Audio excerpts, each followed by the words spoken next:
información y es justamente ese tema por el cual nos va a hablar hoy. Él desarrolló un modelo de madurez para valorar y ayudar a planificar los temas relacionados con ciberseguridad en empresas, dando consideración también a las empresas pequeñas y medianas y buscando que sea relativamente fácil de utilizar. De hecho, tenemos el gusto de tener a Marcelo Jenkins por acá, que por ahí en 1995 o antes, no me acuerdo, habló de modelos de madurez en desarrollo de software, modelos de capacidad y madurez en desarrollo de software. Dice MM fue publicado en el 93, pero fue creado como en el 88, más o menos, ¿verdad? O bastante. Bien, César ha desarrollado una carrera profesional desde, se ve muy joven, ¿verdad? Porque tiene como 15 años de estar trabajando, ¿verdad? En Hewlett Packard, Aventa, y en los últimos años en IBM, donde es responsable de seguridad de IBM hacia adentro de IBM y no como servicio hacia clientes de IBM. Entonces él trabaja con IBM desde Costa Rica, pero está trabajando para la corporación. Y bueno, tiene más siglas de certificaciones de las que yo puedo recordar, pero ustedes las pueden leer. Project Manager, está en cuestiones de ITIL y demás, y ahora también colabora como profesor de la universidad, primero en carreras técnicas y ahora ya como profesor de la maestría en ciberseguridad. Muchas gracias. Gracias, Ignacio. ¿Me escuchan bien? Sí, está muy fuerte. Ok, aprovecho primero. Gracias, don Ignacio, por tenerme por acá. La idea de hoy vamos a hablar de las ventajas de un modelo de madurez. La idea de esto es que sea bastante dinámico, entonces porfa interrúmpanme, creo que por ahí está el micrófono para si alguien tiene un comentario, pregunta y hacerlo bastante dinámico. Básicamente primero quiero hablar de por qué es importante la ciberseguridad. O sea, es un tema que se habla mucho, pero ¿por qué es importante? Empresas como el caso de Diginotar, una empresa que se encargaba de vender certificados digitales y que llegó a la quiebra por un caso de un hackeo. No cuidaron los certificados que tenían, los certificados semilla, y de ahí que llegaron a la bancarrota. Una empresa que cotizaba en bolsa por muchísimos millones de dólares y que llegó a la bancarrota simplemente por un descuido informático. ¿Ok? Reputación. Reputación es súper importante, principalmente en banca. Si un banco en algún momento se anuncia que ha sido hackeado, prácticamente que al día siguiente podría entrar en quiebra porque todo el mundo va a querer sacar el dinero por miedo, especulación, etc. Entonces, reputación es algo que evidentemente afecta muchísimo. También hace poco estaba leyendo sobre los ISPs en Estados Unidos, los proveedores de Internet. Ellos, a pesar de que tienen sus seguros para la parte de ciberseguridad, el riesgo o el impacto de la reputación en caso de que ellos tengan un ataque es tal que prefieren no hacerlo público y no cobrar los seguros. ¿Por qué? Porque el riesgo es alto de que la reputación, y la gente va a decir, bueno, si tengo proveedor y no me da, y lo hackearon, entonces me pueden hackear por ahí, entonces por ahí pueden perder esa reputación, perder clientes, incluso llegar a esa bancarrota. Pérdida de información. Aquí hay un caso muy curioso que de hecho pasó acá en Costa Rica. Incluso hay gente, porque me decían, bueno, es que la información solo para nivel financiero es importante, o solo una entidad financiera, y no necesariamente. En este caso fue una ferretería que empezó a ver una disminución en sus clientes, una disminución en sus ventas. Entonces revisaron lo clásico, ¿verdad? Vamos a revisar cómo está la parte de marketing, vamos a ver qué es lo que pasa. Entonces hizo un estudio y no encontraban el qué era, el por qué era que se estaban perdiendo clientes. Y fue muy curioso, resulta que abrió otra empresa, una empresa nueva, una ferretería nueva, y ¿qué hizo? Se robó la base de datos de clientes. Entonces hay muchas empresas acá que se están dedicando ahorita a mandar emails masivos, ¿verdad? De marketing, y entonces por ahí sabía cuáles eran las partes débiles, los productos caros de la competencia y empezó a dar ofertas. ¿Okay? Entonces, ¿qué fue lo que pasó? Le robaron la cartera de clientes, empezaron a mandarle correos de marketing target hacia los clientes, y ¿qué hicieron? Ese 10% de pérdidas fueron clientes que le robó a la competencia, y todo por una pérdida de información. ¿Okay? Demandas. Aquí hay un caso muy interesante, no sé si han escuchado el caso de Target, muy sonado, el hackeo que le hicieron a Target, que de hecho pocas empresas hubieran sobrevivido porque los costos van por ahí del $1 billón hasta el día de hoy, y demandas que les hicieron más o menos andaban estimado por $40 millones, solo las demandas por daños y perjuicios. ¿Okay? En un entorno más nacional, aquí tenemos ya la ley de protección de datos, tenemos la ley de delito informático, incluso tenemos la agencia de protección de datos que ahora está encargada de velar por esto, y hay demandas, hay sanciones asociadas a todo este tipo de delitos. Entonces también tenemos que cuidar no solo la información de nosotros, sino incluso la información de nuestros clientes, las bases de datos. Costos de investigación. Volviendo al tema de Target más o menos en investigación gastó aproximadamente de 1 a 10 millones de dólares solo para saber cómo fue que los atacaron. Entonces son costos muy altos. ¿Por qué? Porque los peritos informáticos son escasos, las firmas especializadas en estas son escasas y los costos de esas consultorías son extremadamente caros. ¿Okay? Por último, ciberterrorismo. A mí me apasiona mucho este tema de las guerras y esto, y he estado leyendo de que incluso un general retirado, él decía que pasamos de la Guerra Fría a una Guerra Fría cibernética. No sé si alguno ha visto estas páginas donde se ven los ataques en tiempo real, si no les puedo pasar el link, y es muy curioso, se ve donde el bloque, digamos, comunista, la parte china, la parte de Rusia, mandan ataques de denegación de servicio a Estados Unidos y Estados Unidos los devuelve. Entonces es como un juego de ping-pong bastante curioso. Incluso es curioso cómo Estados Unidos, que siempre ha tenido, digamos, la parte militar, la parte de tierra, aire y mar, y ahora ya tienen un cibercomando, ya tienen una unidad especializada solo en la parte de cibernética. Entonces el problema es real, existe. Ciberterrorismo, antes señor que hablaba del gobierno de Estados Unidos decía, sí, antes todo el arsenal nuclear, que era la parte más peligrosa de Estados Unidos, era imposible que Rusia llegara a suelo estadounidense y se robara esa parte nuclear. Hoy en día me imagino que escucharon del robo que le hicieron a la NSA, de todo el arsenal militar, o una gran parte del arsenal militar que tenía Estados Unidos. Entonces, ¿qué pasa? Se lo roban y ahora lo usan contra la gente. Entonces, todos estos casos sonados de los últimos ransomware, WannaCry, todos estos, es precisamente utilizando esas herramientas de la NSA.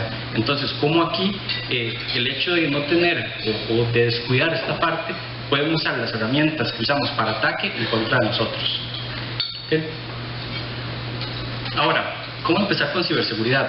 Yo creo que es muy fácil. Yo hoy podía seguir 3 horas hablando de la importancia de ciberseguridad y posiblemente convencerlos de que sí es importante, sí hay que poner un foco.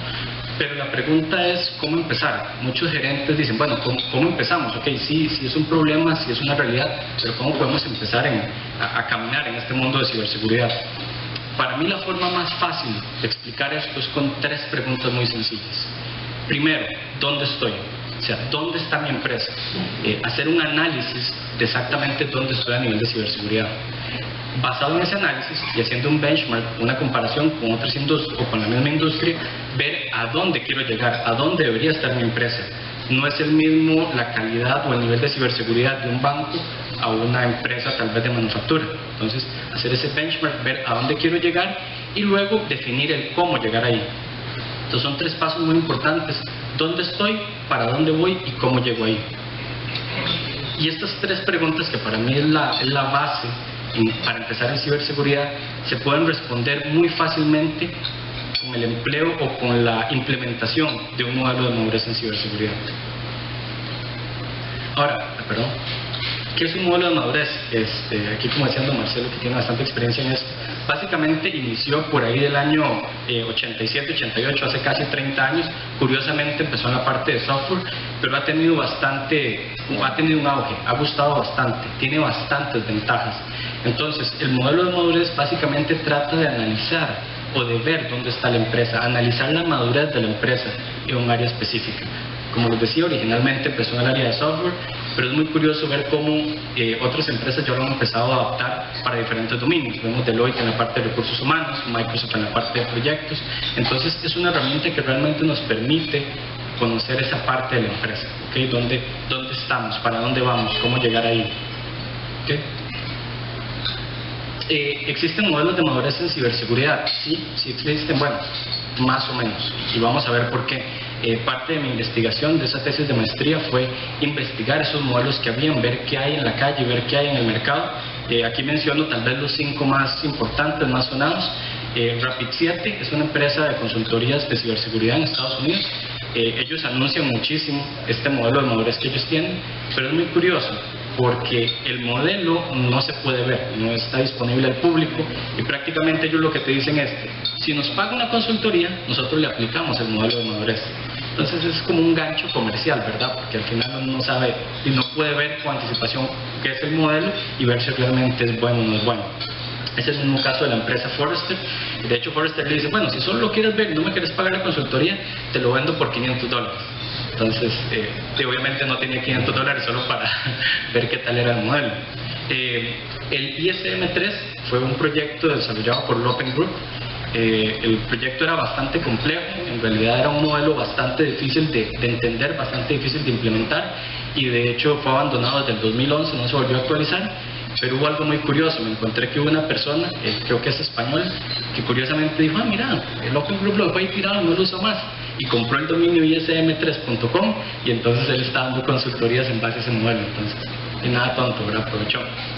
Luego está este modelo, Cybersecurity Capability Maturity Model, que básicamente fue, no sé si recuerdan, Obama, en Estados Unidos, él quería hacer la red eléctrica interconectada, que para muchos es súper peligroso porque todo el grid de electricidad de Estados Unidos está interconectado por internet. Entonces obviamente es un exposure, un riesgo grandísimo. Entonces cuando él hizo eso, lo primero que hizo el gobierno fue, ok, primero tenemos que hacer un modelo de madurez en ciberseguridad, pero solo para el sector energético. Entonces, de hecho, si entran, creo que es energy.gov, el gobierno de Estados Unidos, ahí pueden ver el modelo, ese sí está disponible, pero es exclusivo para la parte de electricidad. Por allá alguien dijo, bueno, podemos tropicalizarlo o más bien quitarlo y hacerlo más genérico. Entonces lo que hicieron fue machetear y quitar las partes que aplican a energía y dejarlo como un poco más genérico, pero entonces fue tanto el macheteo que ya lo que quedó fue un modelo bastante pequeño, son como 10 preguntas. Entonces, de hecho, igual, creo que la última actualización es 2014 y no se le dio más continuidad. Okay. El NIST es muy interesante. NIST, el año pasado yo estaba haciendo esta investigación de la tesis y un profesor nos dijo, uy, vean, la NIST acaba de sacar un modelo de madurez. Y yo dije, qué torta, me mataron la tesis. ¿Qué llegó ahora? Ya la NIST hizo algo buenísimo. Y lo que sacó fue un slide que decía coming soon, o sea, pronto. Entonces, ahí me salvó, me volvió el alma al cuerpo, ¿verdad? Si podía seguir con esa tesis. ¿Y por qué? Porque NIST lo que está haciendo es apenas este año, la idea era reunirse con las principales industrias, con las principales empresas, para empezar a pelotear este tema, para empezar a crear un draft a finales de este año y posiblemente publicarlo en algún momento en el 2018. Entonces, el hecho de que una institución como la NIST vea la necesidad es bastante bueno porque quiere decir que se necesita, pero tal vez el proceso burocrático de consulta y eso lo hace un poco lerdo y tal vez es un modelo que no vamos a poder ver en draft hasta posiblemente tarde del próximo año. ¿Tienes idea de cuál es el proceso de creación de estándares de NIST? Porque, por ejemplo, el Object Management Group, del cual el club es un buen amigo, vía Roberto, el Object Management Group tiene el desarrollo de estándares, pero que han sido probados en industria. Entonces, por ejemplo, IBM fue uno de los principales actores en la estandarización de UML hace 20 años. Tal vez podemos ponernos en contacto con NIST vía OMG o algo por el estilo para ver si de pronto tu modelo de madurez puede ayudar en algo. Genial, sí, sería como una base, sería genial. De hecho, ahora que lo menciona, este modelo que diseñé, lo que hice fue tratar de distribuirlo, ¿verdad? Para ver qué tan aplicable era. Se distribuyó a profesionales de ciberseguridad en Estados Unidos, profesionales de ciberseguridad en Europa, Croacia, Hungría. También por medio de IBM contacté con profesionales de ciberseguridad, los encargados de ciberseguridad para América Latina, el CTO de América Latina. Se evaluó en Colombia, se está evaluando también en Argentina. Entonces, yo quería ver ese feedback, ¿verdad? Antes de llegar simplemente a presentarle a Nacho una tesis, un documento, pues ver realmente qué pensaban los expertos. Y la acogida ha sido bastante buena, en realidad ha gustado, es algo que la mayoría de expertos concuerdan en que no existen y concuerdan en el valor. Entonces, la idea es esa, ¿verdad? Tener un modelo que sirva como esa base y ahí ya irlo peloteando hasta tener ya una versión incluso más depurada. Ahora, yo traté de ver cuáles eran esas características deseables de ese modelo de seguridad y como les digo, aquí tomé todo ese feedback no solo local, no solo a nivel privado, no solo también se consultó a gobierno, sino también a un nivel internacional para ver qué es lo que la gente esperaría de este modelo. Aquí hablamos de esta parte universal, ¿verdad? Que no sea un modelo de que, ok, este modelo es para banca, este modelo es para industria, sino que fuera un modelo universal, que pudiera ser aplicado en cualquier industria, que lo pueda usar banca, que lo pueda usar gobierno, que lo pueda usar en Costa Rica, que se pueda usar en Europa. La idea, otro del feedback o de lo que la gente decía, era que sea un modelo fácil de implementar. ¿Por qué? ¿Qué pasa mucho? Tenemos modelos que son muy difíciles de implementar, y algunos son hechos así porque las empresas lo que quieren es vender una consultoría, entonces lo hacen tan complicado para que solo un consultor certificado lo pueda hacer. Entonces la idea era que fuera un modelo fácil que una empresa lo pueda descargar y su propio departamento de TI lo pueda implementar. De hecho, cuando hablamos también fácil de comprender, aquí puse este gráfico porque la idea es un sistema que sea bastante sencillo para interpretar. Bueno, como decía Ignacio, yo trabajo en la parte de manejo de proyectos. Uno sabe que cuando presenta algo a junta directiva, cuando presenta algo a nivel de C, ¿verdad? Todos los gerentes financieros, no puedes llegarle con 20 slides, tienes que llegar con la información, si es posible en un solo slide, porque tenés un minuto y si no tenés esa atención, te moriste. Entonces, este tipo de output, esta salida de un modelo, es lo que ellos esperan ver, donde yo le puedo decir, en política vamos bien, tenemos un esfuerzo bueno, pero en control de accesos estamos mal. Entonces, eso permitiría que el budget, el presupuesto del próximo año no sea invertido simplemente, quiero plata porque quiero plata. Y los que estamos en TI sabemos que para TI nunca hay plata, ¿verdad? Porque somos un gasto.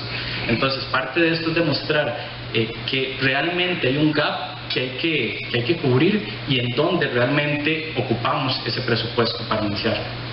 ¿Okay? Que el modelo sea completo, que pueda ser implementado, como dijimos, universalmente, que tenga una guía de implementación que sirva como base para poder implementarlo, que sea actualizado. Como les digo, todos los modelos que vi, la última actualización era 2011-2014, y si hablamos de un modelo del 2011, 6 años atrás, ya no es realmente aplicable, ¿verdad? Ya, tal vez cuando esto del ransomware no era tan onda como es ahora, no era el tema de punta. Entonces, un modelo de madurez debería actualizarse mínimo una vez al año, tal vez o cada 2 años, para realmente mantenerse y que sea realmente útil. Y el último punto es que sea abierto. ¿Por qué que sea abierto? Porque si yo tengo un modelo que lo vendo como estas empresas, es lo que yo digo y punto. Pero la idea es que el modelo sea abierto, que todos compartamos. Esta parte de que sea universal solo la podemos lograr con un modelo abierto. ¿Por qué? Donde lo revise banca y banca me diga, sí sirve, pero le podríamos agregar esto. Entonces ya lo hicimos mejor. Y luego tal vez en otro país dicen, sí, mira, pero podemos agregar esta parte de regulaciones, perfecto. Entonces, el hecho de que sea abierto permite esa contribución global, permite que todos contribuyan, permite que hayan muchos ojos revisores y por lo tanto el modelo se mantenga actualizado, se mantenga vigente y se mantenga lo más completo posible. Ahora, ventajas. Vamos igual, ventajas ya hemos hablado varias y podríamos seguir hablando de todas las ventajas que tiene, pero básicamente yo lo quiero partir en 3 aristas principales: a nivel gerencial, a nivel económico y a nivel operativo. A nivel gerencial permite muchísimas cosas. Primero, tener un benchmark para compararme con las industrias. ¿Para qué? Para yo decir, ok, si yo soy banca, ¿dónde debería estar? ¿Debería estar en un nivel 3, en un nivel 4? O si yo soy industria textil, debería tal vez estar en nivel 1, nivel 2. Entonces, eso me permite saber mi industria en qué nivel tiene que estar, en qué nivel debe estar.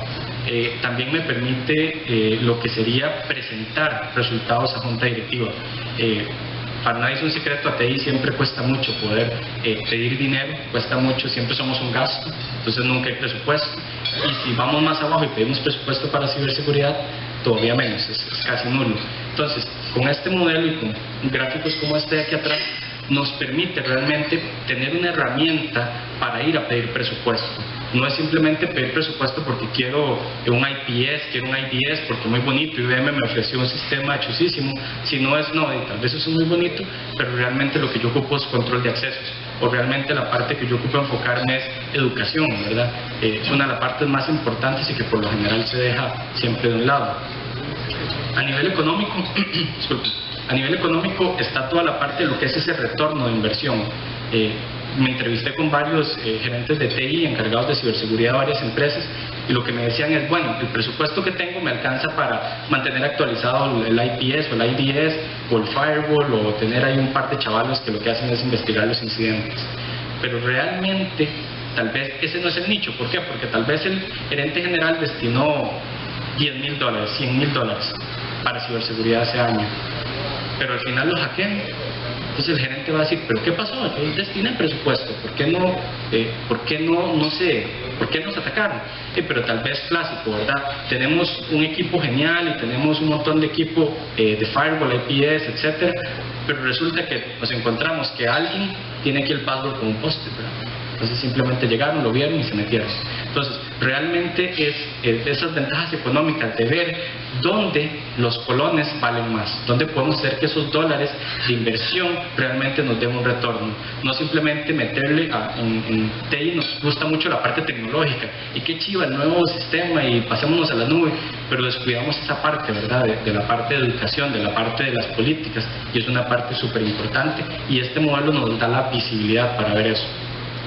A nivel técnico y operativo, como les decía, me ha pasado con algunas empresas que he ido a visitar, tienen un departamento entero de seguridad, muy bien, que no es muy normal, pero ¿qué sucede con ese departamento? Tienen tal vez 10 personas, y tienen 5 encargados de seguridad de redes, y tienen otros 3 atendiendo incidentes de seguridad, y otros 2 tal vez ahí haciendo otras cosillas.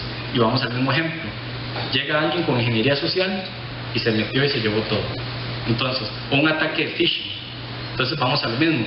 Tal vez de esos 10 era mejor quitar 2 personas de los que estaban en seguridad de redes y ponerlo en una parte que no se había, o que se veía débil en el modelo, como por ejemplo podría ser la parte de educación, la parte de phishing, ¿verdad? Estos WannaCry y todos estos, la mayoría se pegaron por eso, ¿verdad? Por redes de phishing, donde simplemente, creo que a todos nos ha llegado la famosa estafa nigeriana. ¿Saben qué es eso? Doctor. ¿Perdón? Doctores. Una herencia. Sí, o un árabe o un militar, hay como 80 variantes, ¿verdad? Esa estafa nigeriana. Entonces, claro, hay gente, y lo digo porque mi hermano es uno, me hacía formatear la compu como cada 22 días, y yo decía, pero qué raro, ¿por qué es? Entonces ya un día me obstiné y le quemé el disquito y le expliqué cómo instalar Windows. Entonces un día me quedé ahí como viendo a ver qué era lo que hacía, o sea, ¿por qué siempre la compu se le dañaba? Y claro, el hombre creía que tenía una suerte increíble. Entonces, cada vez que le decía, se ganó la lotería, el hombre le daba clic. Entonces, y la máquina obviamente no le duraba mucho, ¿verdad? Entonces, a nivel técnico operativo, es tener los recursos y enfocarlo donde más se necesitan. ¿Ok? Ahora, parte de esto era, con la tesis, yo no quería simplemente hablar del problema, y a los ticos nos pasa mucho que nos hablamos y nos quejamos, pero no hacemos. Entonces la idea de esto era no solo hablar del problema, sino, tratemos de desarrollar esa solución que realmente podamos empezar. Como les digo, la idea es que sea abierta, la idea es que sea un inicio. ¿Para qué? Para que entonces entre todos, entre diferentes industrias, vayamos actualizando este modelo y realmente tengamos una herramienta que nos sirva a todos. Esto no solo nos sirve a nosotros a nivel privado, también nos sirve incluso a nivel gobierno. Hace poco veía, no sé si escucharon, creo que es en San José, que hay una parte de unos semáforos inteligentes. Y por ahí escuché a una gente que estaba haciendo una investigación, se dieron cuenta que estaban con admin. Entonces imagínense, ¿verdad? Usted podía llegar y conectarse a esos semáforos con el default password y hacer un desastre. Entonces realmente son cosas que pasan, son cosas que realmente hay que ponerle atención y que nos sirve a todos, ¿verdad? No solo a nivel privado, sino a nivel público. Mejorar ese nivel de ciberseguridad evidentemente nos funciona a todos. De hecho, este día, el sábado que se fue la luz aquí a nivel nacional, yo decía, nada raro, ¿verdad? Que sea algún hacker que esté planeando ahí hacer algo, pero bueno, por dicha parece que no. Entonces, ¿cuál fue la propuesta de solución? Fue agarrar, porque en realidad sí tenemos de dónde empezar. Tenemos marcos internacionales, tenemos estándares, tenemos un ISO 27001, 27002, tenemos un COVID, tenemos incluso el PMBOK, que también nos habla de riesgos, tenemos ITIL. Entonces era agarrar todo ese marco, más la experiencia de diferentes personas, tanto locales como internacionales, y crear ese modelo, crear esa versión 1 que nos pudiera llevar ahí. El modelo básicamente está formado en 14 dominios y 63 controles. La idea es que también sea bastante estructurado para que se pueda, como el modelo es global, hay cosas que tal vez, vamos al mismo, a banca le sirven, pero tal vez a una industria no tanto. Entonces, por eso se hizo modular por dominios y controles para que ustedes puedan aplicar solo la parte necesaria. La escala de evaluación que se hizo fue muy interesante. La mayoría de escalas empiezan en nivel 1. Yo decidí hacer esto. ¿Voy a plantar? Es que quise el de eso. La mayoría de escalas empiezan en nivel 1, pero creo que sería injusto o sería una falsa impresión decirle a alguien que está en nivel 1 cuando muchas empresas están en nivel 0. Incluso hay empresas que están en nivel negativo. Ahora, cuando mencioné los modelos los modelos de madurez, había un modelo que me llamó mucho la atención y me gustaría verlo a futuro, que era el modelo de inmadurez. Entonces están las buenas prácticas, voy avanzando hacia la derecha, y están las malas prácticas. Entonces deberían de haber también modelos de inmadurez, donde más bien esas malas prácticas me dicen, yo estoy negativo, ¿y qué tan negativo estoy?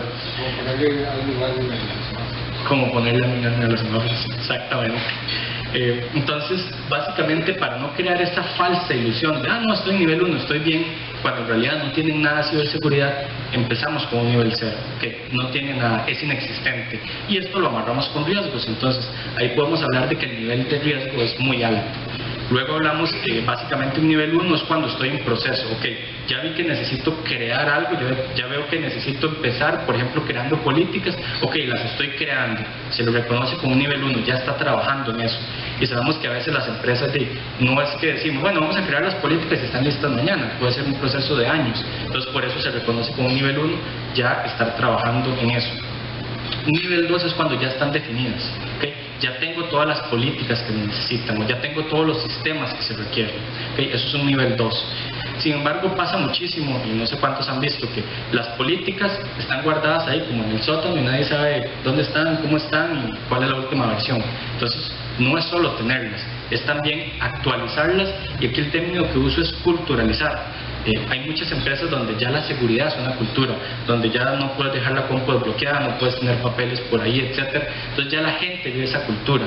No es simplemente, no es que la gente te diga, sí, yo sé que en la política X502 dice que tengo que bloquear la compu. No, pero ya la gente sabe que como parte de su cultura, la compu no se deja desbloqueada, no debo darle clic en ciertos símbolos, y es continuo. Entonces eso es un nivel 3, ya cuando la gente está culturalizada, ya la parte de ciberseguridad es parte de cultura de la empresa. Y el nivel 4, que es casi que un nivel ahí un poco hipotético a este punto, es ya cuando una empresa es un benchmark, ya cuando dicen, bueno, yo quiero estar como esta empresa en seguridad. Entonces ya es el máximo nivel, ya están, las políticas existen, están definidas, la empresa está culturalizada y es vista como, yo quiero ser como esa empresa, es vista como un benchmark. Y obviamente ya el nivel de riesgo es muy bajo. Sí. Me imagino que lo tomaste en cuenta a la hora de decidir cuáles niveles y el número de niveles, pero se me ocurre a mí que si tuvieras 10 niveles en vez de 5, sería más valioso para efectos de evaluarse uno mismo a través del tiempo, ¿verdad? Si pasas 3 años en el mismo nivel, es como ahuevadísimo, no sabes lo que hiciste, o tal vez no hiciste nada. Bueno, es un tema muy interesante. De hecho, fue una de las cosas que más cabeza le hice. De hecho, empecé porque los números eran como 3, 5, 7 y 10. Entonces era, bueno, no, 3 es muy poco porque sí, voy a pasar eternamente el mismo número. 5 fue el que me decidí porque fue como el intermedio. Tal vez 7 y 10 los vi muy largos, y entonces tal vez la idea que el modelo de ser sencillo, me pareció que tal vez 10 o 7 podía confundirlo, pero parte de que el modelo sea abierto es exactamente ese feedback, donde si yo obtengo ese feedback, y la idea es que haya como un cónsul, un board que esté a cargo de este documento, y entonces cuando el mismo gobierno, la misma gente empieza a decir, no, mira, 5 no, porque llevo 3 años en nivel 1, movámoslo a 7, o movámoslo a 10, es parte de lo que se pretende con hacer un modelo abierto. Digamos, en CMMI lo que se hace es que, digamos, a pesar de que son 5 niveles, vas alcanzando como cierto nivel de implementación de cada uno de esos niveles. Entonces tenés como un semáforo entre cada uno, ¿verdad? Hasta que llegas al modelo, digamos, que se llama, tenés que estar institucionalizado para que puedas decir, check, ya pasa el nivel, ¿verdad? Que es todas las prácticas implementadas, pero lo vas midiendo con semáforos, digamos, en cada área del proceso.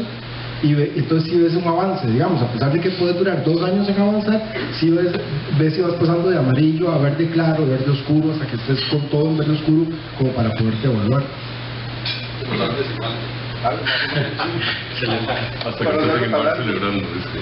No, pero yo recuerdo que en el CMM clásico, ¿verdad? Era del 1 al 5 y el cuarto y el quinto. El cuarto era medido, ¿verdad? Y el quinto optimizante, ¿verdad?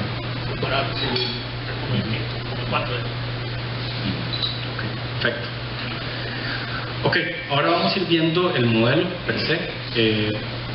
La idea, como le digo, está partido en dominios. Los dominios son las principales áreas que cubre ciberseguridad. Los controles son los controles que vamos a evaluar y ya vamos a ver cómo se evalúan. Aquí vemos, por ejemplo, el dominio 1 habla de políticas de ciberseguridad. Y es curioso cómo uno va tal vez madurando en eso. Yo me acuerdo cuando yo empecé en informática, cuando a mí me hablaban de políticas, yo decía, un informático, ¿por qué tiene que ver políticas? O sea, a uno lo que le gusta era, no sé, programar o hacer web o hacer algo, ¿verdad? Tocar la compu. Pero políticas uno lo ve como aburrido y qué pereza que me pongan a hacer un curso. Pero ya con el tiempo, principalmente en seguridad, usted se da cuenta que las políticas es prácticamente la base de todo. Sin políticas, simplemente es como apagar incendios. Entonces, sí, es aburrido, pero por eso le digo, ya antes uno lo evitaba, ahora uno ve tal vez esa necesidad, y por eso lo puse como el primero, porque para mí es la base. El primer control es básicamente la existencia. Entonces existen políticas de ciberseguridad y hay muchísimas empresas que, de hecho, fue curioso, una de las empresas a la que le mostré el modelo es una empresa que maneja, podría decir, más de millones de dólares. Es una empresa súper grande acá en Costa Rica, y fue muy curioso porque cuando empezamos a hablar de esto, empezaron a ver el modelo y me dijeron, sí, no, yo creo que voy a poner cero parejo porque realmente me decían, no, y es por eso, cuesta mucho empezar en ciberseguridad. Ellos tenían un presupuesto relativamente alto, por ahí de los 100, 200 mil dólares al año, pero lo gastaban apagando incendios y comprando esto chunche nuevo y este otro juguetito nuevo, y obviamente llegan los consultores y le quieren vender una consultoría o le quieren vender un penetration testing, y ahí lo compro porque qué bonito, pero en realidad era solo apagar incendios. Entonces yo decía, ¿de qué sirve pagar un penetration test a final de año que le diga cómo estoy, le enseñe todos los huecos, si no hay políticas que al final arreglen eso? No tiene mucho sentido. Y me decía, sí, pero a veces costaba que él le pudiera explicar eso a gerencia, al departamento financiero. ¿Tiene alguna lógica que los modelos de seguridad siempre se hayan vendido como consultoría? Porque los incendios no van a parar para que yo adopte el modelo, ¿verdad? Claro. Los incendios siguen viniendo, que es parejo. Y entonces, ¿qué hace la organización? O contrata vaqueros para que apaguen los incendios, o contrata vaqueros para que, o sea, es un problema. Sí, pero por lo menos con un modelo ya se sabe cuáles incendios puedes apagar más eficiente y cuáles puede evitar. Evidentemente van a seguir, pero ya usted puede evitar incendios futuros, que realmente si no tienes políticas vas a tener el mismo incendio siempre, pero por lo menos con esto evitamos incendios frecuentes.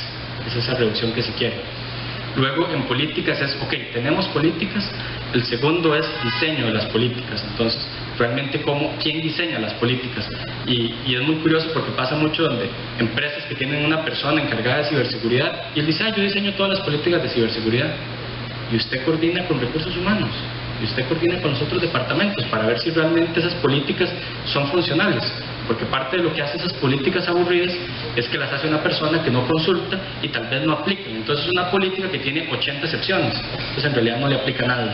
Entonces ese diseño, la aprobación, vamos a lo mismo, quienes realmente aprueban, debería de ser las principales cabezas de la empresa quienes dicen, ok, si tiene sentido, voy a aplicar voy a aprobar esas políticas.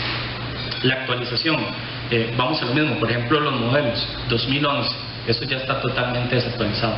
Debería existir procesos de mejora continua, procesos de actualización definidos de cada cuánto se tienen que aplicar o actualizar esas políticas. Y algo importantísimo, la difusión. Vamos a lo mismo, de nada sirve que usted me diga, ay, sí, yo tengo todas las políticas, están súper bien diseñadas, están actualizadas, pero nadie las conoce. Entonces, realmente es un punto importante a tomar en cuenta. Y acá es como realmente se ve el modelo. Voy a ver si no suena muchas estáticas, me corro para acá, tal vez. Ok, si lo ven, básicamente están los 4 niveles ve el formato D01 es el dominio 01, C02 es el control 02, que es el que hablamos del diseño, ¿ok? Y entonces ese diseño lo que nos dice es, el nivel 0 es inexistente, ¿ok? No hay diseño, no se sigue una pauta para el diseño de las políticas, las crea cualquiera y no hay ni siquiera un formato. El nivel 1 ya nos dice, ok, una única persona es la encargada del diseño, vamos a lo mismo, es el problema de no estamos incluyendo a todos. Un nivel 2 nos dicen, ok, las políticas de ciberseguridad son creadas por un grupo de expertos, pero expertos internos. Entonces ahí estamos perdiendo, ¿verdad?, todo ese aporte de tener expertos externos. Y ya un nivel 3 es un nivel donde nos dice las políticas de ciberseguridad es desarrollado por expertos y hay retroalimentación de otras organizaciones. ¿Es bueno? Ok. Y allá un nivel 4 es cuando ya en realidad esas políticas de ciberseguridad son diseñadas por expertos líderes en la industria. Ok, no solo por mi empresa, sino que ya hay otros líderes en la industria que están apoyando ese diseño. ¿Okay? Entonces básicamente, viendo esto del modelo, la idea es que usted pueda hacer ese autoanálisis y decir, bueno, realmente no tengo diseño, estoy en un nivel 0. O sí tengo una persona ahí que yo creo que Pedro Pérez ahí algo le hace, entonces ya lo puedo tener en nivel 1 y así va sucesivamente. Y por eso la idea del modelo es que sea bastante sencillo, que sea un modelo que usted pueda agarrar y una persona con conocimientos básicos de IT y de la compañía pueda realmente realizarlo. ¿Qué quiere decir el EMC Square? Eso era... Enterprise Cybersecurity Maturity Model. Y la es la que no me acuerdo, pero sí, es que no tuve mucho tiempo, tenía que enfocarme más en la tesis, en el modelo que en el nombre, entonces eso también está abierto a actualizar. Ok, el dominio 2, básicamente, sí, adelante. Una duda, tal vez lo veo como un reto, digamos, para el modelo, Claro. que es en la lámina anterior, Sí. tal vez lo veo como un reto para el modelo, que es cómo atacar el tema de completitud. Es decir, cómo Tiene que expandir un poquito más. Ok, dominio 2. Organización interna relacionada con la ciberseguridad. Aquí esta parte es importantísima. Hablamos de roles y responsabilidades. Pasa mucho de que por lo general la cabeza que cae la gerente de TI, ¿verdad? Hay un ataque y entonces el gerente general dice, bueno, ¿qué pasó? Ciberseguridad, perdimos tantos millones o perdimos credibilidad, perdimos clientes. Y entonces la cabeza del DTI es el que cae porque no hay roles, no hay responsabilidades, o no hay una persona responsable de encargarse de esa comunicación, una persona encargada de crear o de hacer esas políticas, etc. Entonces, roles y responsabilidades en ciberseguridad es súper importante. Sí, ¿verdad? El aplicador está allá. Sí, pero antes, bueno, aquí. Ok, que antes no estaba.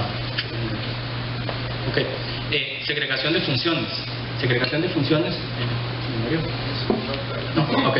Segregación de funciones, esta parte es muy importante, ¿verdad? Saber que realmente las funciones de ciberseguridad están segregadas. Tengo una persona encargada de seguridad de redes, tengo una persona encargada de crear políticas de ciberseguridad, tengo los diferentes roles. Entonces esto es importantísimo, segregar esas funciones. Comunicaciones externas. Aquí hay un caso muy interesante, no recuerdo ahorita la empresa, se me quedó viendo, pero han habido casos de éxito en momentos de desastres. Han habido empresas que han transformado desastres informáticos después de un ciberataque y los han transformado en realidad ganar clientes.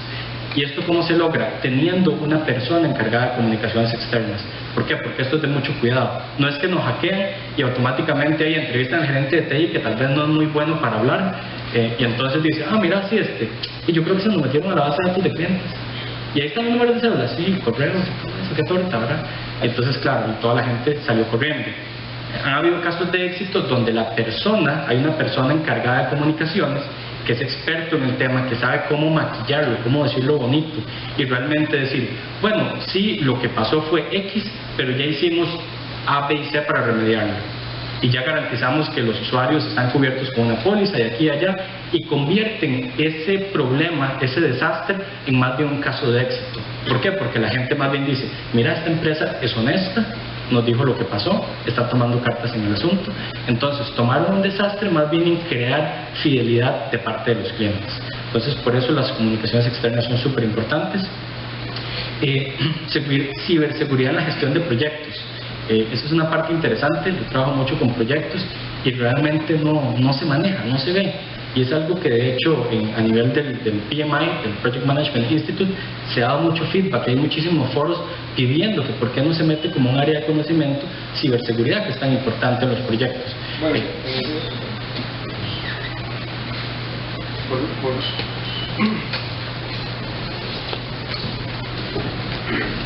por un lado siempre pasa que la parte de seguridad la revisan, así que o sea, ya hicieron el desarrollo, hicieron toda la implementación, y hagámosle pruebas de penetración a esa carajada, y lava el proyecto para atrás, atrasadísimo, porque no se había considerado eso.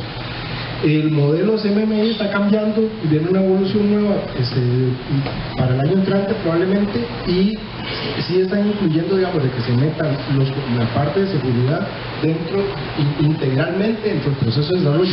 No solo los requerimientos funcionales, sino también hoy en día los requerimientos de seguridad son críticos en las aplicaciones. Claro, incluso pasa muchísimo, y en la experiencia de proyectos me ha pasado que tal vez un proyecto, como usted dice, hasta el puro final, cuando usted dice, bueno, voy a dejar una semana para testing, sí, pero usted deja una semana para testing, y si todo revienta, y si se dan cuenta que no, entonces ahí es feo, porque toca reunirse con el cliente y decirle, bueno, el producto está, a nivel funcional está, lo que pasa es que cualquiera se le mete. La buena es la mala. Exactamente. Entonces, La buena es que ya está. La buena es que ya está y que funciona. A nivel de seguridad, tal vez no tanto. Y muchas empresas dicen, bueno, pero es que ya el proyecto ya va tarde y ya yo tenía ciertos compromisos con clientes o con proveedores, entonces, juguémonos así. Entonces, salen muchos proyectos que se terminan para terminarlos a tiempo y en el periodo con la cantidad de dinero especificada, pero no se dejó de lado la parte de ciberseguridad. Entonces, cómo realmente tratar de culturalizar la parte de ciberseguridad en los proyectos desde el inicio ayudaría muchísimo. ¿Okay? Políticas sobre el uso de dispositivos móviles, ahora que está esto famoso el Bring Your Own Device, ¿verdad? Que usamos el teléfono y la tablet para todo ese tipo de cosas. Realmente, ¿qué políticas hay?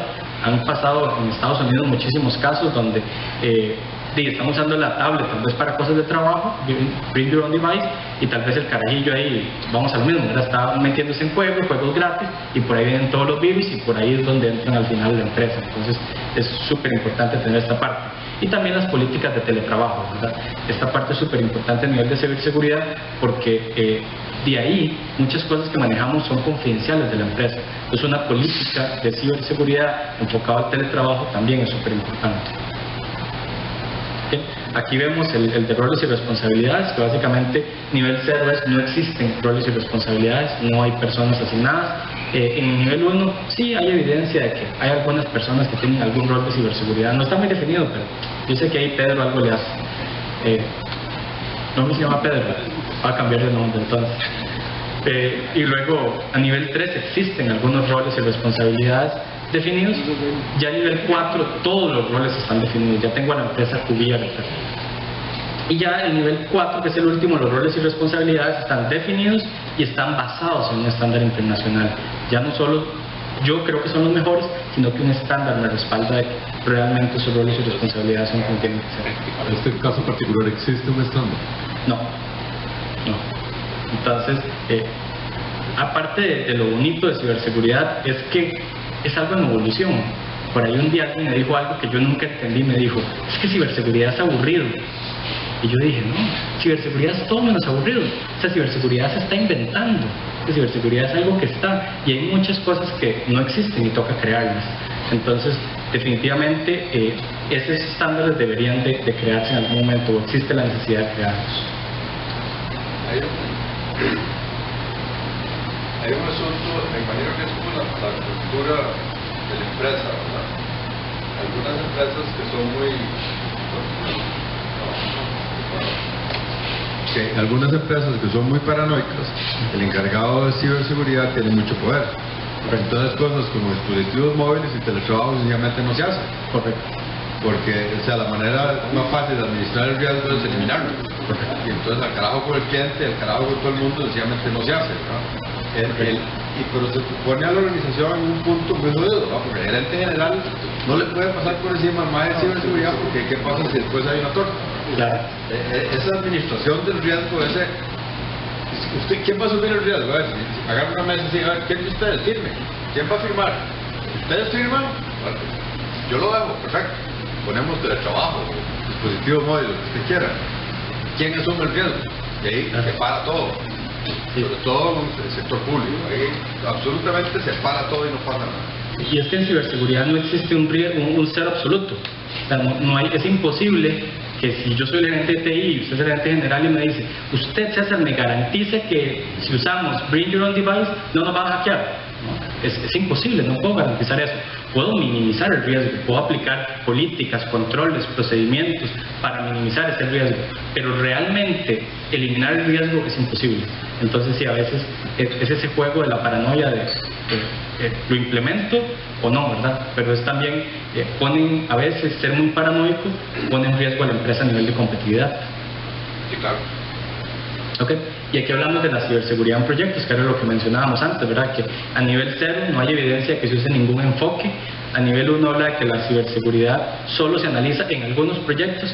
Incluso es curioso porque el otro día estábamos viendo proyectos de ciberseguridad y no había un marco para realmente manejar ciberseguridad en proyectos. Entonces es curioso porque manejamos proyectos de ciberseguridad sin tener un marco de proyectos realmente.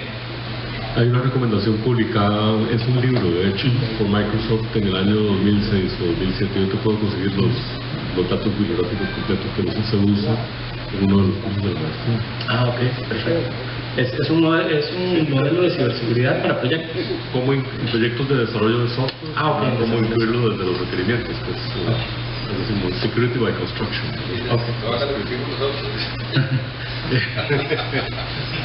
No tiene una pantalla sobre la portada. Ahí vamos a lo mismo, existe, pero estamos hablando de una parte pequeña, que es la parte de desarrollo de software, pero hay muchísimos otros proyectos de implementaciones, de redes, de otro tipo de cosas, de infraestructura tecnológica, donde cuesta agregar esa parte. Y vamos a lo mismo, ahí está la responsabilidad de todos estos profesionales que se están graduando ahorita en ciberseguridad, de proponer y crear todas estas cosas que hoy en día no existen.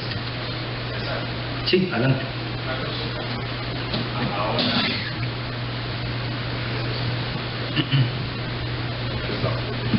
Ahora, en lo que estabas hablando, el tema de proyectos, ¿verdad?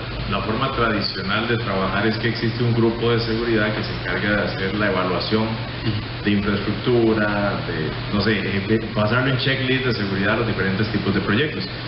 Pero, digamos, trabajando seguridad como un silo aparte de TI, ¿verdad? Con la nueva tendencia, o con la tendencia que se está trabajando ahorita de metodología ágil, lo que busca es eliminar los silos y que un grupo, ¿verdad?, ágil sea totalmente autónomo. O sea, ¿cómo cabe esto ahí, verdad? Si un grupo ágil, ¿verdad?, un grupo autosuficiente, o sea, no puede saber todo de todo. Entonces, ¿cómo se especializa alguien o todos en el grupo ágil, verdad, para poder hacer una evaluación, o sea, certera de lo que es seguridad? Si el personal hoy día de seguridad, trabajando aparte en un área de seguridad, pues tiene que estarse actualizando, capacitando, educando, ¿verdad? Porque como vos decís, esto cambia de un año para otro. O sea, ¿es posible, pregunta, ¿es posible adaptar eso a la metodología ágil? Excelente pregunta. De hecho, bueno, ahora con Ignacio vio, yo tengo 6 certificaciones en Agile, entonces me gusta este tema, me apasiona. Ahora, es curioso porque Agile empezó para desarrollo de software y ahora lo quieren implementar a todo. Hay empresas que dicen, yo voy a hacer 100% Agile. Y el otro día escuché algo que decían, vamos a hacer un call center Agile. Hijo de pucha, dije, me encantaría ver qué sale de ahí, ¿verdad? Porque realmente yo no estoy de acuerdo. Seguro. ¿Perdón? En tu gimnasio lo veo. Entonces, son cosas que realmente yo no creo que una sola cosa se pueda aplicar a todo. Realmente hay cosas donde simplemente no pueden aplicar. En Agile existen ciertos roles y yo creo que ahí lo que se debería hacer es hacer un sistema de educación muy bueno. Yo creo mucho en la parte de educación. A veces la gente dice, ay sí, pero es que tienen un post-it con el password. El otro día que vine a consultoría, veía yo que el consultor llegaba y levantaba todos los teclados. Y me decía, es que la gente les dijeron, no puede tener la clave con un post-it aquí. Entonces la ponen debajo del teclado. Ya ellos sabían que el toque era ir a revisar teclados. Y dice, bueno, en el futuro posiblemente sea bajo la mesa y ahí va a ir evolucionando el hecho. Aterrizando la parte de Agile, yo creo mucho en la parte de educación, donde el departamento de TI tiene que tener esas políticas o esos cursos de concientización en las cosas más básicas. para que en todo equipo Agile, ¿verdad? En esa persona por lo menos haya, en Agile usan mucho el término champion, entonces haya un champion de seguridad que por lo menos haya llevado ciertos cursos básicos de ciberseguridad y puedan alinear esa área. Si hablamos de un proyecto de desarrollo de software, tener una persona que conozca esas buenas prácticas, si tengo, no sé, 20 developers y 10 proyectos, entonces, bueno, no, tengo 20, bueno, sí, tratar de tener varios developers que yo les dé ese training de ciberseguridad y distribuirlo, que cada proyecto Agile tenga por lo menos un developer con experiencia en ciberseguridad, para que entonces cuando están trabajando ahí en esos ciclos de Agile, esa persona pueda decir, no, mira, a la hora de programar usemos este modelo, o usemos este marco, por ejemplo, este marco de Microsoft. Y entonces, así, esa persona puede liderar ese equipo de Agile en un sentido, dándole un enfoque de ciberseguridad. Ahora, si hablamos de una implementación, digamos, de infraestructura, pues igual, que haya una persona experta en ese grupo, o no experta, pero por lo menos con conocimientos básicos, que pueda evaluar esos riesgos de ciberseguridad y que no simplemente nos demos cuenta al final. Sí, tal vez, y enfocándome principalmente en software, porque digamos que entiendo un poquito de eso. Uno de los grandes pecados que se ha hecho en software, en desarrollo, aplicar supuestos, procesos ágiles, es ignorar arquitectura. Entonces, una manera de llegarle a hacerlo bien con consideración de ciberseguridad desde el principio, de los requerimientos de seguridad del principio, es hacer iteraciones de arquitectura considerando los requerimientos de seguridad antes de entrar propiamente en lo que es ya la construcción, ¿verdad? Porque esos deben gobernar la totalidad del desarrollo. Y lo otro, lo que vos decís de educación, ¿verdad? Que las personas sepan de qué se trata, cómo se hace, qué son buenas prácticas, qué no son buenas prácticas, cuáles guías hay, por ejemplo, para componentes de identificación, autenticación, autorización, etcétera, ¿verdad? Y luego, lo que es una gran ventaja que se tiene en la mayoría de los proyectos ágiles es que las pruebas y el desarrollo están muy integrados, ¿verdad? Entonces, se puede ir vigilando a lo largo del desarrollo el que eso se esté haciendo, pero tiene que estar como requerimiento entendido y con patrones de diseño y preceptos de diseño desde muy temprano para que eso se respete a lo largo del desarrollo. Correcto. No puede ser un afterthought. Ahí entramos en un detalle que pasa mucho en proyectos, que es costos.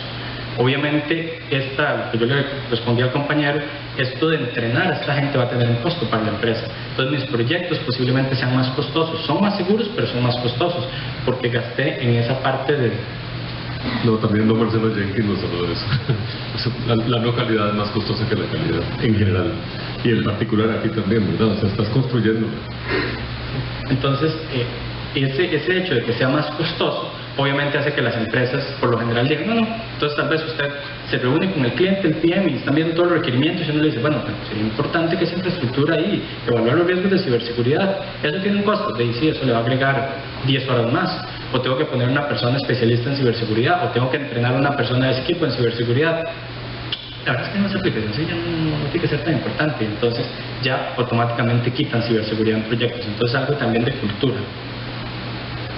¿Okay? Nivel 3, ciberseguridad y recursos humanos. Esa es una parte sumamente importante. Uno de los tutores es un abogado con muchísima experiencia en esta parte de delitos informáticos, entonces trabajamos mucho esta parte y ver cómo a veces no hay términos y condiciones, no hay procesos disciplinarios. Entonces, él me decía con la experiencia de él que han pasado muchas veces que una persona llega y expone información confidencial de la empresa, revela información confidencial de la empresa, incluso secretos empresariales, y la persona, cuando es llevada a juicio, la persona dice, yo no sabía, cuando yo firmé el contrato en ningún lado decía que yo no podía hablar de esto con un amigo. O lo clásico, por ahí pasó una vez de que no se han visto que muchas empresas prohíben ahora sacar fotos, el famoso selfie, ¿verdad? Que todo el mundo saca selfies. ¿Y por qué es? Porque han habido muchísimos casos, y con solo que lo ponga en Google le van a salir 1000 imágenes, donde una persona tiene la lista de clientes aquí, y entonces saca un selfie y la lista de clientes ahí atrás, ¿verdad? Pasó en el Supertazón del 2015, creo, no sé si lo vieron, donde llegaron a entrevistar el cuarto del TEC, ¿verdad? Uy, ¿cuáles son los servidores que soportan el Supertazón y tantos millones de personas y todo? Y el chaval, claro, venga, véanlos. Y tenían eso, que era como un SOC, ¿verdad? Entonces un montón de pantallas, y alguno de los sysadmin tenía un blog de notas con todos los passwords. Y entonces cuando entra la cámara, ¿verdad? Va pasando por los monitores y se ve así, admin, tacataca, y todas las contraseñas en vivo y en el NFL, ¿verdad? O sea, 300 millones de personas conocieron los usuarios y contraseñas de la infraestructura de la NFL. Entonces, realmente, y tienen que haber responsables, ¿verdad? Y esto tiene que estar en papel. Y luego estas campañas de concientización, ¿verdad? Que también es importante. ¿Por qué? Porque realmente es recursos humanos el que se encarga de toda la parte de educación. No, me pasó un chiste hace varios años, ¿verdad? Comprando unos bienes que son muy usados en las universidades, en los libros. Tenía unas cotizaciones, ¿verdad? Me mandan la cotización una hoja Excel, ¿verdad? Perfecto. Cuando veo que tiene otras pestañas. Era una macro que buscaba el libro con toda la lista de precios, ¿verdad? Toda la lista de precios estaba ahí, que es algo que normalmente uno no anda contándole a todo el mundo, ¿verdad? Y otro chiste, una empresa de seguridad, ¿verdad? Cámaras y toda esa vaina, también me manda la factura, ¿verdad? Y tenía una macro, no te jalaba y me generaba a mí mi factura, pero estaban todos los demás clientes. Los dos casos, por supuesto, son los reportes. Les dije, miren, me están mandando un montón de información que yo no necesito. Hablé con su gente de TI, con los que le están haciendo los Exceles, porque la verdad están mandando toda la información, se están bajando las naguas, digo, los calcetines y los calzones, ¿verdad? Completamente. Claro. Y por eso es parte de esa concientización, ¿verdad? De que la gente sepa que realmente el impacto, porque tal vez ahí usted le dijo eso a la encargada de mandar eso y dijo, si yo le digo a TI que yo mandé eso es un tortón, me regañan, me va a hacer loco, y lo siguen haciendo. Entonces realmente son esas campañas de concientización donde se vean. Yo he visto que causan mucho impacto en esas campañas de concientización donde realmente se ve un ataque, porque la gente oye malware y la gente oye de WannaCry y todo eso, sí, pero no, vean, o sea, esto es lo que pasa. Yo hace poco hice unas demos ahí de cómo realmente ahora hay una tecnología de dispositivos IoT donde usted realmente puede, y es muy curioso, secuestrar una red. Resulta que usted genera un ataque donde usted secuestra la red y nadie más se puede conectar a esa red, una red inalámbrica. Bueno, también se puede hacer por cable, pero lo ideal es una red inalámbrica. Entonces yo puedo llegar aquí, poner ese dispositivo de IoT y automáticamente nadie se puede conectar a esa red. Entonces prácticamente es como un ransomware de redes inalámbricas, ¿verdad? Entonces, como realmente todo este tipo de cosas, si uno lo habla, la gente dice, sí, eso pasa en algún lado. Pero cuando usted le hace el demo y usted le dice, hey, gente, ¿pueden conectarse al Wi-Fi? Y todo el mundo se les murió el Wi-Fi, dicen, no, esto realmente puede hacerse y pasa. Realmente, o sea, sí tiene impacto. Entonces, realmente hacer esos demos sí crea mucha concientización.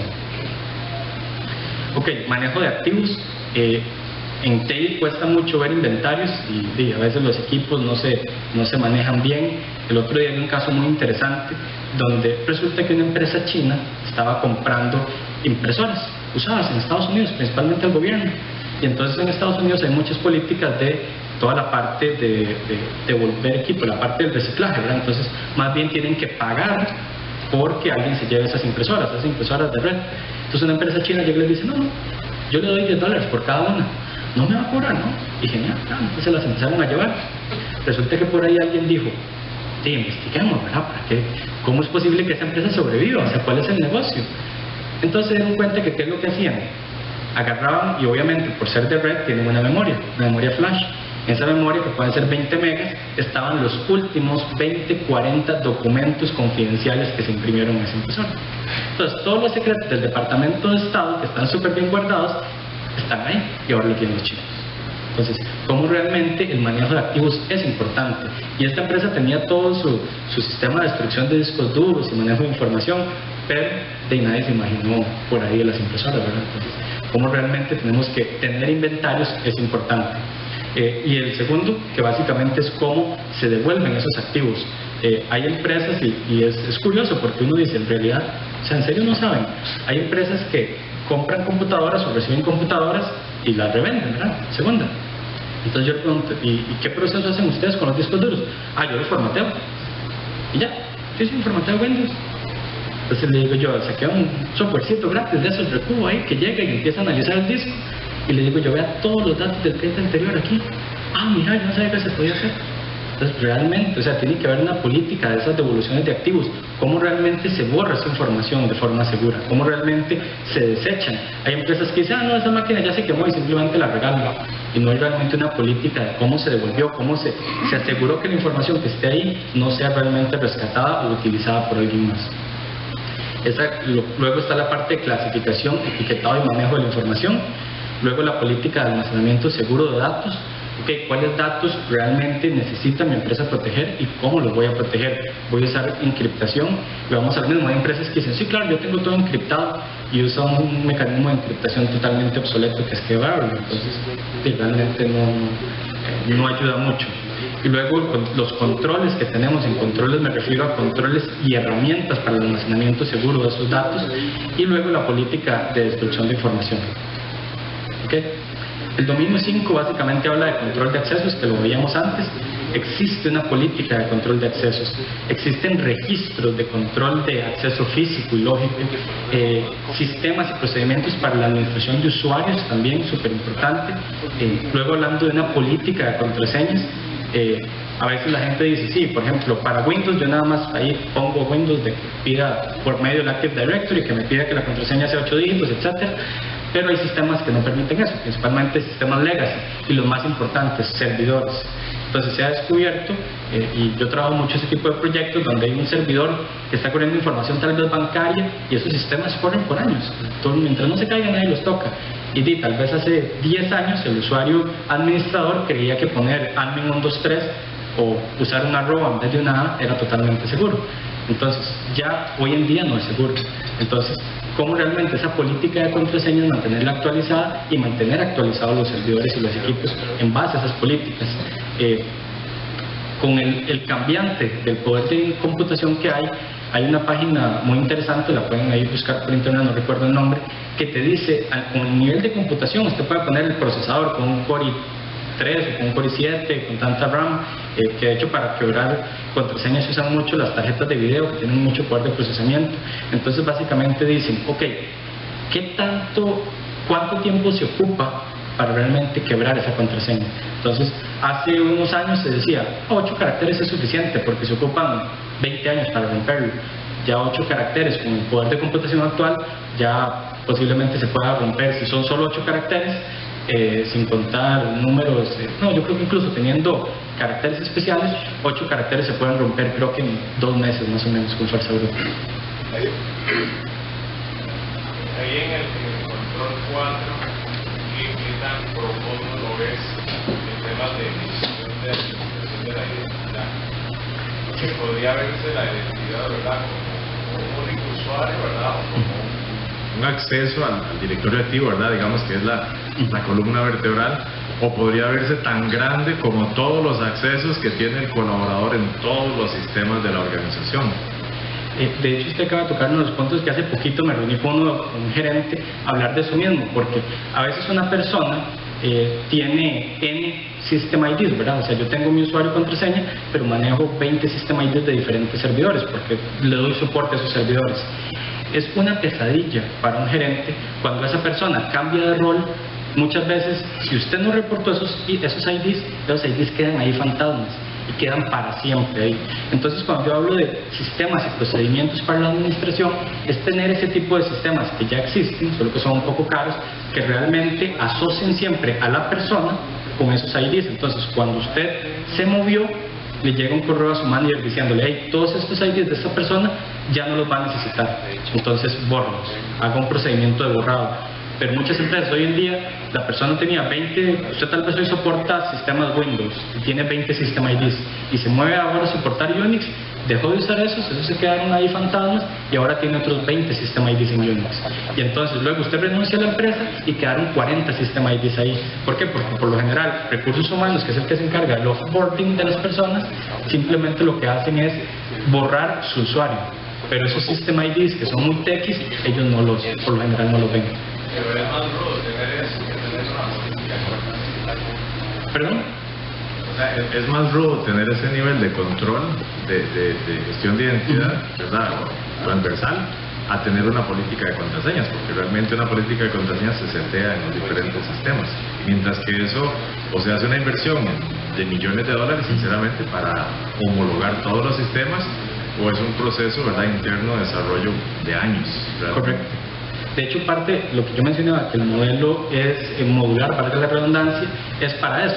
Tal vez una empresa, esto estamos hablando de una empresa de soporte, una empresa de TI, pues sí, voy a ocupar un sistema de estos porque tengo server, soporte, etcétera. Pero tal vez usted lo que tiene es una empresa mediana, una pyme, que lo que maneja es un servidor, lo maneja un Zoila, y tal vez usted no ocupa ese sistema, ¿verdad? No hay que ir tan crítico. Entonces, tal vez este control no es tan aplicable para ese caso como si lo es para una empresa que dé servicios de TI. Las políticas de contraseñas cada vez hay que hacerlas más estrictas y se vuelven inutilizables, ¿verdad? O sea, esas políticas de contraseñas son las que obligan al usuario a apuntarlas. Correcto. No necesariamente en un post-it, pero en algún lado la apunta. Y cuando usted apunta la contraseña, derrotó el propósito de la contraseña. Correcto. Y eso está sucediendo cada vez más y es un enemigo total de la experiencia del usuario. Sí, de hecho, usted toca un tema muy importante. El otro día estuvimos en una encerrona que hay de expertos en ciberseguridad, y fue vacilón, porque fue una guerra y al final nadie salió, no hubo ninguna respuesta. Pero este clásico que dicen que usted tiene que cambiar la contraseña cada 3 meses. Yo era de los que decía, sí, es que si usted me pide a mí tener una contraseña segura, de 10 caracteres, letras, números, bla, bla, bla, y cambiarla cada 3 meses para todas mis cuentas, porque estamos hablando de LinkedIn, de Hotmail, de Yahoo, es imposible, es imposible. Entonces, realmente perdemos el propósito, porque las tengo que escribir. Pero por allá otra persona decía, ay, sí, pero es que con las herramientas actuales, si usted cambia el password hoy y no lo cambio en 1 año, entonces yo le empiezo a hacer fuerza bruta y en 6 meses ya tengo su contraseña. Pero ahí es donde tal vez no hay que ir tan fino, ¿verdad? Tal vez hay que hacer un promedio entre la experiencia de usuario y realmente tener un nivel aceptable de seguridad.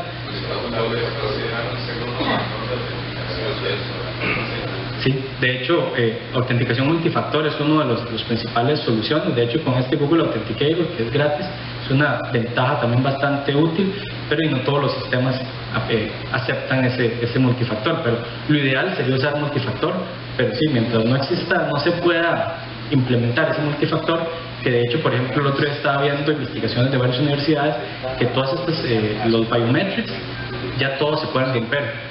Por ahí hubo una universidad que desarrolló un algoritmo que para la huella digital, lo que hacen es que hicieron una huella digital, como por decir así, o sea, es increíble, le hacen fuerza bruta a la huella digital.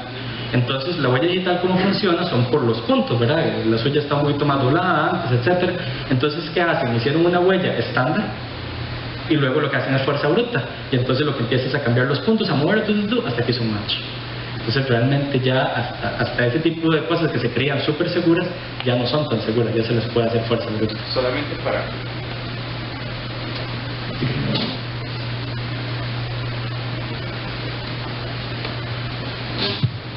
Solamente para aportar algo, en meses pasados estaba hablando con un pentester precisamente sobre la parte de la fuerza bruta, y él me dijo que actualmente la compañía de él, que se llama X, ellos tienen un software que, por ejemplo, van a un país, ¿verdad? Y empiezan a descargar la base de datos de palabras que son específicas de ese país. Por ejemplo, él vino a Costa Rica y probablemente descargó palabras como Saprissa, la Liga, MAE, bueno, la Liga es muy fácil, Liga 29, y en cantidad de palabras que son propias del país. Entonces, el nivel de éxito que esto tiene haciendo un ataque de fuerza bruta es más entero, porque no se basa en un Rainbow Table estándar, sino que es un Rainbow Table customizado que es para cada país, lo cual me llamó mucho la atención. No es tan bruto esa cosa. Sí, no es tan bruta, digamos. Entonces, como el compañero decía, pues sí, hoy en día, digamos, que antes era 8 años, pues hoy estaba un poco el social engineering que se puede hacer antes de un brute force attack, digamos, que puede ser más fácil. Sí, correcto. De hecho, ahí lo que hablas es una combinación de ataques, porque así como nosotros usamos multifactor para protegernos, los hackers usan diferentes factores para atacarnos. Entonces, ¿qué es lo que hacen? Utilizan fuerza bruta combinada con lo que usted dice, que son ataques de diccionario. Entonces, yo agarro un ataque de diccionario que puedo tenerlo simplemente general, que hay, por ejemplo, en español, en inglés, etcétera, o hay incluso ya ataques, como usted dice, yo uso un poquito de ingeniería social y me meto a su Facebook. Entonces, yo ya me leo el nombre de su perro, del gato, dónde vive, etcétera, hago un diccionario con eso y lo combino con fuerza bruta, y entonces él ya empieza a mezclar la fecha de nacimiento con su cédula, con la placa del carro, con el nombre del perro, y entonces posiblemente usted usa alguno de esos factores, y ahí entonces el ataque de fuerza bruta es no tan bruto, ya es un toque más inteligente y tiene un chance de éxito mucho mayor. Ya dentro de la parte de ingeniería social aquí. La parte de ingeniería social ahorita. Esa parte, ¿cómo vería usted que se puede atacar la ingeniería social? Eliminando las redes sociales. No, en realidad... No, es que es más educativa. Correcto. Eso ahora más cultural. Correcto. O sea, ahí sería eliminando a la gente, para seguir la analogía que usted dice. O sea, la ingeniería social solo con entrenamiento. O sea, es la única forma. Y les recomiendo a los que les guste este tema y les apasione, hay un libro del famoso Kevin Mitnick, de hecho tiene 3, son buenísimos. Él llegó a ser la persona más buscada por el FBI, el primer hacker en estar en la lista de los más buscados, llegó al primer lugar, por ahí de los 90, el más buscado, y simplemente por hackear. Y de hecho es curioso porque él dice que él lo hacía por diversión, o sea, él nunca lo hizo por robar, y de hecho nunca le comprobaron nada. Él llegaba y se metía a las planillas de una empresa y la descargaba, y después le decía, Nacho, qué bonita la planilla soy. Pero él nunca lucraba con eso, era como simplemente por diversión, por la adrenalina de hacerlo, y él lo que usaba era pura ingeniería social.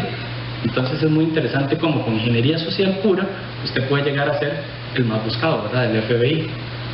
Pregunta, ¿cómo es que se llama el autor del libro? Kevin Mitnick. Tiene varios, The Art of Deception y otros, son bastante buenos.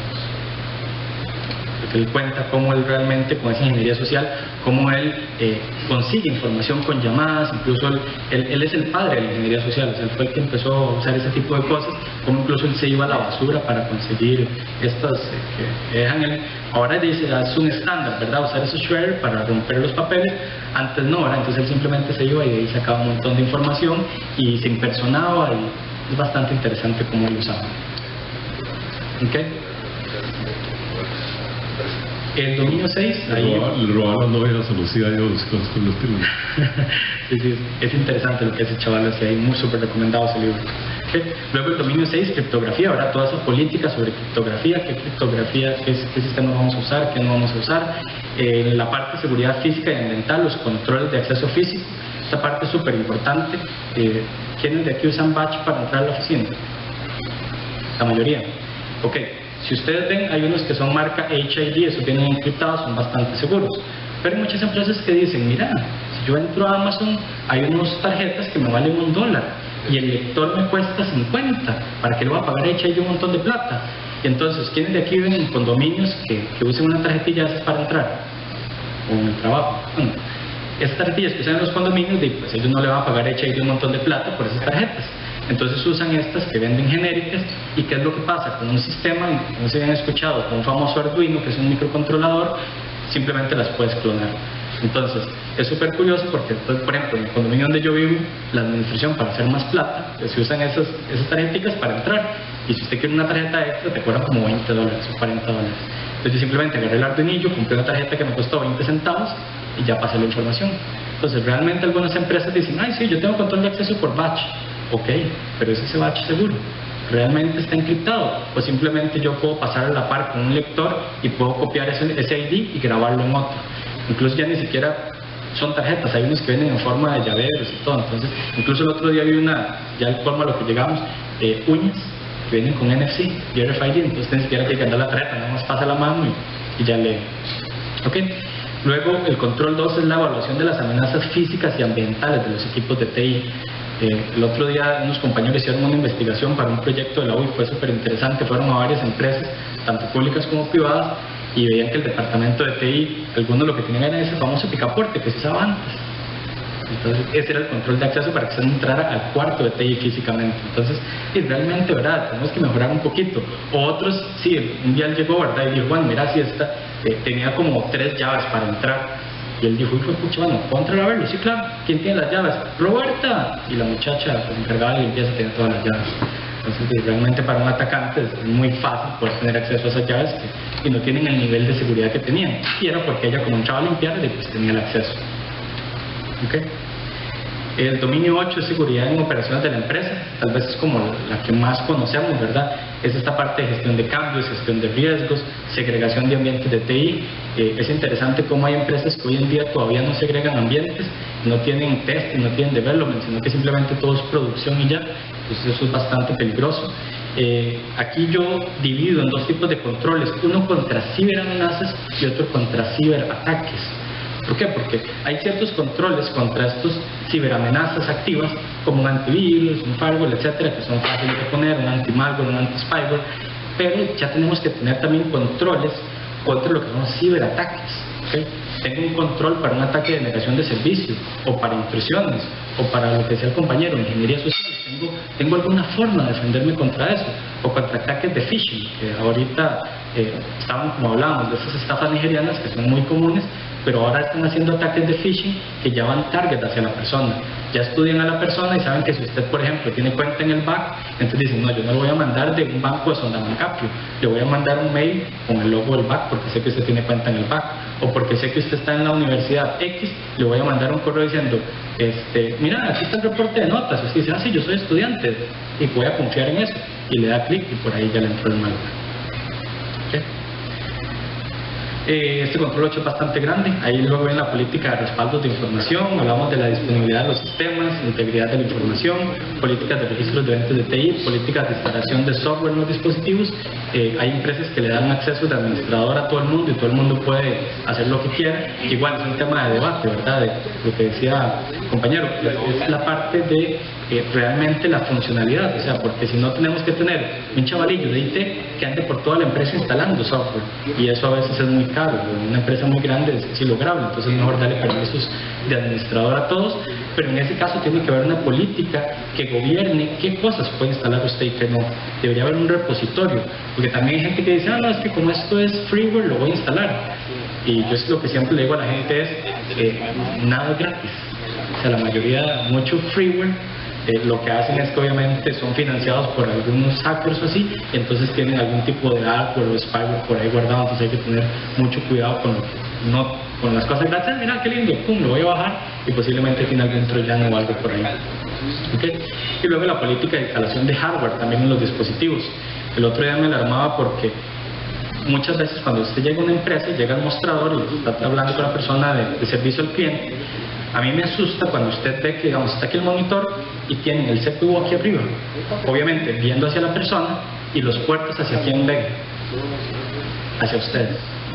Ahora, una vez hablaba con un gerente de TI porque era amigo, y yo le dije, oiga, eso es un peligro, usted está dejando todos los puertos enfrente de la gente para que le pongan cualquier cosa. Entonces él, como muy brillante, me dice, es que los puertos están desactivados para que se no pueda meter nada, llaves, mallas y bla bla bla. Entonces yo le saqué una llavecita, que bailando por cierto, que lo que hace es un keystroke, y él se disfraza como un dispositivo HID, y HID es el driver que usan los teclados. Entonces él se hace pasar por un teclado, y usted no puede bloquear el driver del teclado en una computadora, porque si no, no puede usar el teclado. Entonces usted lo conecta, y por más seguridad que usted le ponga a los USBs, él lo ve como un teclado, lo emula, y yo le puedo inyectar software. Entonces hay ya scripts que usted le inyecta, y lo que hace es, ok, váyase a My Documents, copie esa carpeta y súbalo a un FTP. Entonces yo nada más llegué, conecté ese USB, y en cuestión de 5 minutos tengo una copia de My Documents en mi servidor FTP. Entonces, ¿cómo realmente, o sea, esa seguridad de instalación de hardware, esa parte de permisos, realmente hay que revisarla, ¿verdad? No simplemente, a veces uno cree que, ya hice la política y ya quedó bien, y realmente hay que estar muy actualizado con esas nuevas amenazas para realmente asegurar la empresa. Ok, el dominio 9, seguridad en las comunicaciones. Ya básicamente es política de seguridad en las redes, confidencialidad, no divulgación, controles en la seguridad de las redes, política sobre el uso de correo y los sistemas de mensajería y comunicación. Es súper importante eso para que la gente no llegue y postee ciertas cosas que no debería en ciertos sitios sociales. ¿Qué puedo hacer con el correo y qué no? Realmente puedo mandar, la empresa cuida mucho su imagen. Si yo voy a mandar un correo, si yo voy a poner una opinión y yo la pongo desde IBM, se puede ver que no es mi opinión, es la de IBM, y en eso hay que tener mucho cuidado. Por ejemplo, si yo voy a decir una tontera, a IBM no le importa que yo diga una tontera, pero sí le importa que uno de sus empleados la diga. Entonces tienen que haber políticas claras sobre este uso de mensajerías y herramientas de comunicación y colaboración para que la persona no llegue y divulgue cosas que no debería en nombre de la empresa. Luego está la parte del dominio 10, que es de sistemas de información, que es la parte de adquisición de sistemas de TI. Realmente tenemos que tener un proveedor seguro y fijo para lo que es la parte de TI.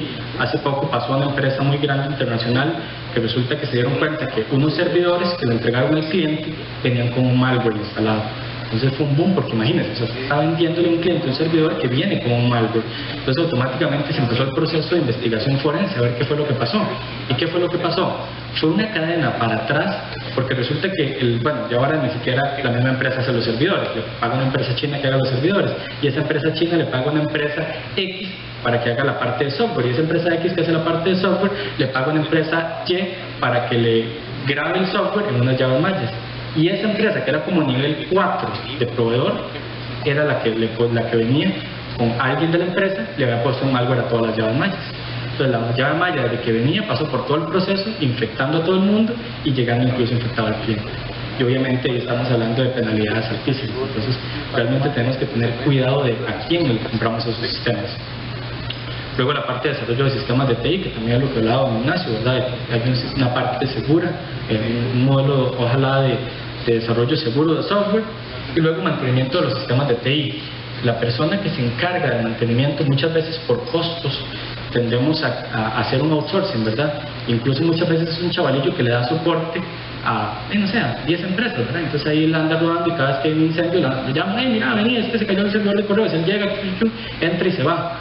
Pero esa persona tiene todos los usuarios y contraseñas de su empresa, tiene la información, hasta posiblemente un acceso remoto por si él anda en otro lado, poder meterse al servidor y arreglarlo.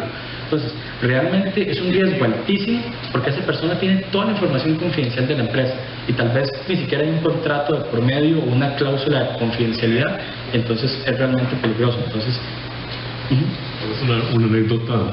El día que inauguraron el centro de IBM ya de servicios tecnológicos, nos llamaron aparte algunos profes, y un cliente corporativo de IBM, una cadena de farmacias, nos preguntó cómo anda la gente preparada en VMware en Costa Rica. Bueno, hay poquita gente que sabe de eso saliendo de la U, etc. Y lo que ellos andaban buscando era gente que supiera de VMware y de seguridad, porque tenían una combinación del control 1 y 2 y el 3, y era esto. Tenían equipos de desarrollo en India, pero necesitaban poner un firewall interno, ¿verdad?, en las comunicaciones, para que ellos no vieran las bases de datos de producción y todo lo demás. Sus desarrolladores, ¿verdad? O sea, estaban, no solamente son los requerimientos de seguridad en el desarrollo, sino como la colaboración que se puede dar entre empresas o equipos dentro de una misma empresa, que también deben ser aseguradas. Imagínense el nivel de paranoia que tenían ellos.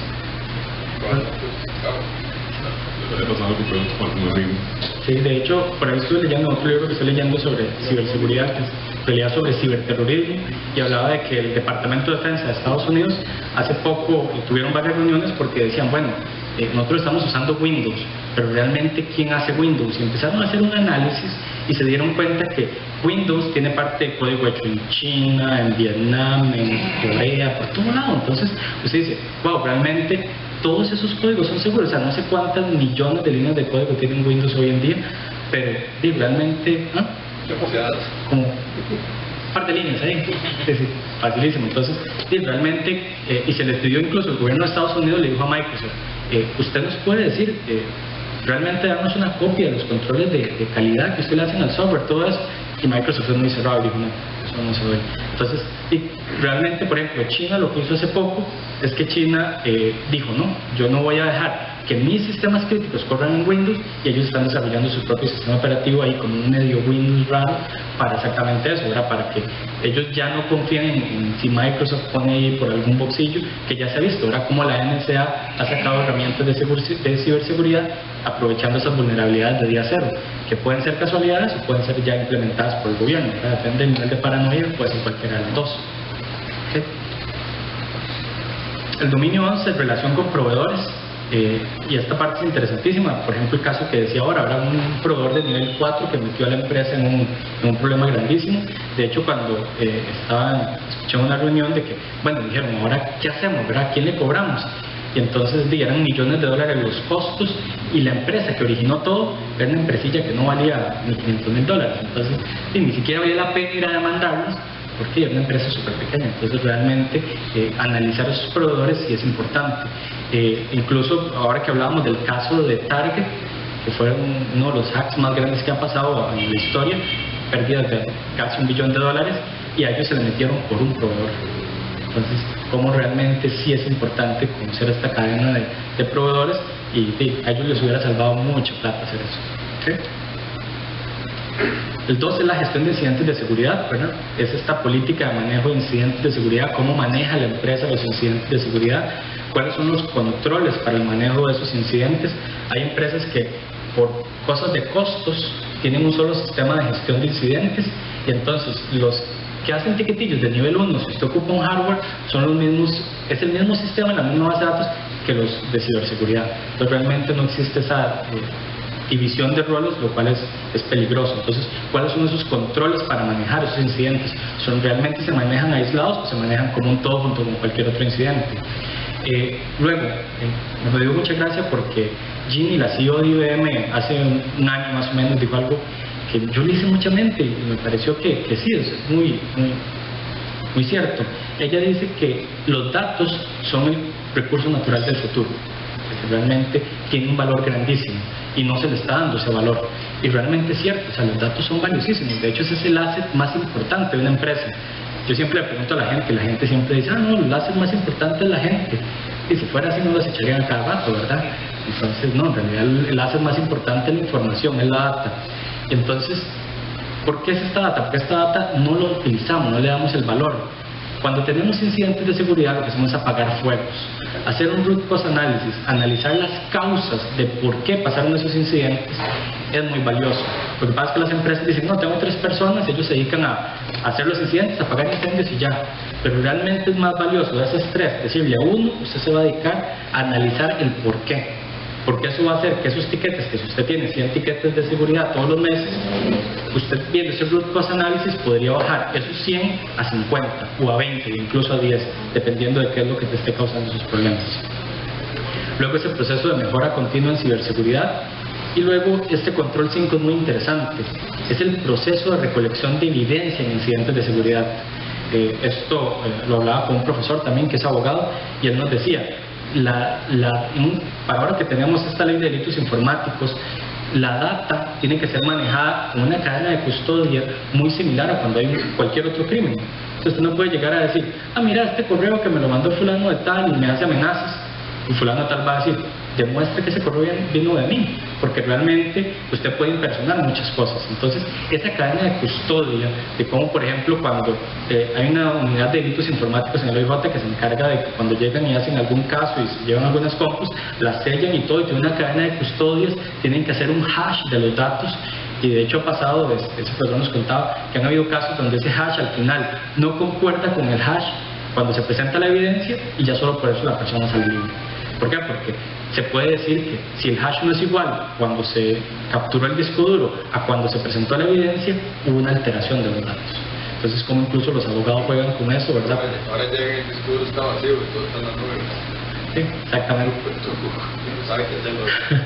Peor todavía, correcto. Okay. El dominio 13 habla básicamente de la continuidad de negocio, y esta parte es súper interesante. De hecho, ahorita este es uno de los cursos que estoy dando en la maestría, y vimos muchos casos de uso de diferentes BCPs, Disaster Recovery Plans, que tenían varias empresas, y veíamos que en la mayoría, usted decía, si yo quiero hackear esta empresa, que es una empresa stock, basta con causarles un desastre. ¿Por qué? Porque ellos eran súper seguros. Y resulta que cuando entra el BCP, cuando entra el Disaster Recovery Plan, más bien entra en acción, los que lo diseñaron se encargaron de asegurarse que la operación funcionara. Y sí, la operación funciona, pero el nivel de seguridad pasó a ser 0. Los sistemas de seguridad pasaron a ser 0. Entonces, mientras esa empresa esté en ese desastre, la seguridad es 0. Entonces es muy importante que la persona que haga este Disaster Recovery Plan no simplemente se enfoque en, ok, yo ocupo tener mi empresa funcionando, sino que los niveles mínimos de seguridad se mantengan. Entonces, por ahí incluso nos decían de que ustedes han visto que la mayoría de lugares que tienen estas plantas de corriente de gasolina, entonces usted ve que los tomas, hay unos rojos que son los que tienen UPS, etcétera. Entonces me decían que un cuarto de servidores, curiosamente la parte de seguridad era la que no tenía protección. Entonces la empresa, mientras había un desastre, estaba totalmente abierta. Entonces, ese análisis, o sea, los hackers realmente son personas inteligentes, son personas oportunistas, y se ocupan, si tienen un objetivo, van a decir, ok, esperémonos a que esa empresa baje la guardia y entonces los atacamos fácil. ¿Ok? Y el último, el dominio 14, básicamente habla de requerimientos legales. Esto es muy interesante. Yo que he trabajado para varias compañías internacionales, muchas empresas traen sus contratos y entonces simplemente los traducen a español y usted lo firma, y luego usted se da cuenta que no aplican a las leyes locales. Entonces realmente toda esta parte de la dimensión de ciberseguridad tiene que ir alineado a las leyes locales, porque si no, simplemente está firmando un papel que a la hora de la hora no sirve para nada. Luego, cumplimiento con regulaciones. Es súper curioso porque a veces el gerente general de una empresa sabe, sí, yo tengo que cumplir con HIPAA o con todas estas regulaciones, pero el gerente de TI no lo sabe, y es el que curiosamente le toca implementarlas. Entonces realmente conocemos a cuáles regulaciones estamos sujetos. Incluso en regulaciones, muchas veces regulaciones internacionales, principalmente Estados Unidos, en la parte médica, hablan de proveedores. Entonces incluso usted le está dando servicios a estas empresas, usted también está regulado, y hay empresas que no lo saben, y las multas son bastante altas. Luego tenemos una política para la protección y manejo de la propiedad intelectual. Ese es uno de los assets más grandes de la mayoría de empresas. En el caso de IBM, que es el que conozco, IBM tiene revenue de más de $1 billón en propiedad intelectual, o sea, vendiendo patentes, comerciando con patentes. Entonces tal vez ellos tienen una patente que Amazon la ocupa o que Apple la ocupa, entonces dicen, bueno, ¿cuánto vale ese producto? Por ahí estaba viendo, por ejemplo, Qualcomm, que es el que se encarga de hacer los chips para los teléfonos. Qualcomm protegió la señal que se usa o el método que usan los teléfonos 3G y 4G. Entonces Apple, para poder usar las líneas 3G y 4G, le paga, creo que son como $10 por cada iPhone que vende a Qualcomm. Entonces, imagínense, no sé cuántos millones de iPhone hay hoy en día, o sea, la cantidad de dinero que ha hecho Qualcomm. Y entonces lo que hizo Apple fue que le dejó de comprar a Qualcomm y dijo, no, estoy gastando mucha plata, esto es muy caro, se lo voy a comprar a otro. Y Qualcomm dijo, sí, compre el chip a cualquiera, pero la patente es mía, usted me sigue pagando, no importa cuál es el proveedor, usted me sigue pagando esa cantidad a mí. Y entonces ahí está en una batalla legal, porque Apple dice como que es ilegal, pero no, está totalmente legal, y son muchísimos millones que hay de por medio. Entonces por eso tiene que haber una política para proteger toda esta propiedad intelectual, porque realmente tiene muchísimo valor para la empresa. Por ejemplo, si hablamos de Coca-Cola, ahora el famoso secreto de la fórmula de Coca-Cola, que es invaluable, y así todas las empresas tienen sus assets y su propiedad intelectual valiosa. Y luego, por último, la política para la protección y manejo de datos personales. Como les decía, ya aquí tenemos un marco regulatorio en Costa Rica, ya tenemos no solo la ley de protección de datos, tenemos la ley de delitos informáticos, y tenemos ahorita, que no sé si han visto que en los anuncios de la Agencia de Protección de Datos. Sí. ¿Ah? Sí, ahorita de hecho cambiaron al director y ahorita están invirtiendo y salen en La Nación y en tele y todo, entonces ya lo están anunciando bastante, y es básicamente eso, ¿verdad? Las empresas tienen una responsabilidad al manejar, ¿sí lo vieron por ahí? Sí, así como que nadie los datos y no compartas contraseña, y ahora usted como consumidor tiene derecho a que... Exactamente. Entonces, pero eso va más allá, porque pone responsabilidades en la empresa. Entonces, todas las empresas en Costa Rica, estoy seguro que ni siquiera el 1% lo hace, pero la ley lo dice, y para eso existe esa agencia. Todas las empresas en Costa Rica que tengan bases de datos de clientes, o sea, prácticamente todas las empresas, tienen que reportarle eso a la Agencia de Protección de Datos, y tienen que tener ciertos controles. ¿Para qué? Para evitar de que se filtren esos datos, de que ustedes saben que, y los datos se venden, ¿verdad? Ustedes a veces ven que a mí me pasan llegando correos que me ofrecen cursos, que me ofrecen aquí, que dicen allá, y yo, claro, yo nunca me suscribí, y eso es porque hay empresas que se dedican a vender esas listas de correos, y básicamente la Agencia de Protección de Datos trata de proteger eso, ¿verdad? Que son mis datos, Si yo no quiero que me envíen correos, no me los tienen que enviar. Y obviamente hay sanciones bastante fuertes, incluso sanciones económicas y hasta poder cerrar una empresa. Entonces, fíjate que para registrar una base de datos tienes que darles a ellos acceso al root. Es mejor no registrarlo. ¿Sí? ¿Acceso aquí? Al root, al servidor. De hecho, bueno, ya ese es un problema de implementación, pero es muy curioso porque... La ley dice... Sí, es una ley ahora. Ni siquiera es el reglamento, la ley dice que tienes que darle acceso al servidor. Y la pregunta es, ¿qué estándares de seguridad tienen ellos? Cero. Entonces, realmente caes en ese problema. De hecho, yo me reuní con ellos y sí, los estándares. Hay un problema serio. Entonces sí, ahí de hecho, y vamos a lo mismo, ahora es algo nuevo, de hecho que Costa Rica tenga leyes ya está por encima de un montón de países que tienen serias regulaciones, en realidad estamos bien, pero yo creo que es un proceso de ir mejorando, ¿verdad? De ir actualizando esas leyes. ¿Tienes la ley ya? Sí, de hecho por ahí, el año pasado estuve hablando con varios abogados que me decían que la ley es tan buena que no se ha juzgado prácticamente, o no se ha condenado a nadie.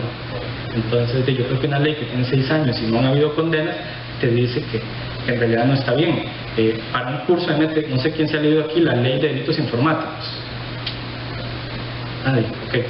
Yo cuando la leí, y fue por un curso, y dije, bueno, de hecho no es tan larga, un PDF por ahí de la Gaceta, yo dije, yo debería estar en Guantánamo, porque prácticamente que todo lo que hace un informático es prohibido. Ellos, el que hizo la ley, se le olvidó que existe hackers de sombrero negro, sombrero blanco, o sea, hackers pagados y hackers ahí que consiguen la plata por afuera. ¿Qué es lo que pasa? Ellos simplemente prohíben cualquier penetration testing. Entonces, basados en la ley, hacer un penetration testing es prohibido, es penado. Y de hecho es curioso porque la ley al computín que lo hace le mete el doble de años. Entonces peor todavía.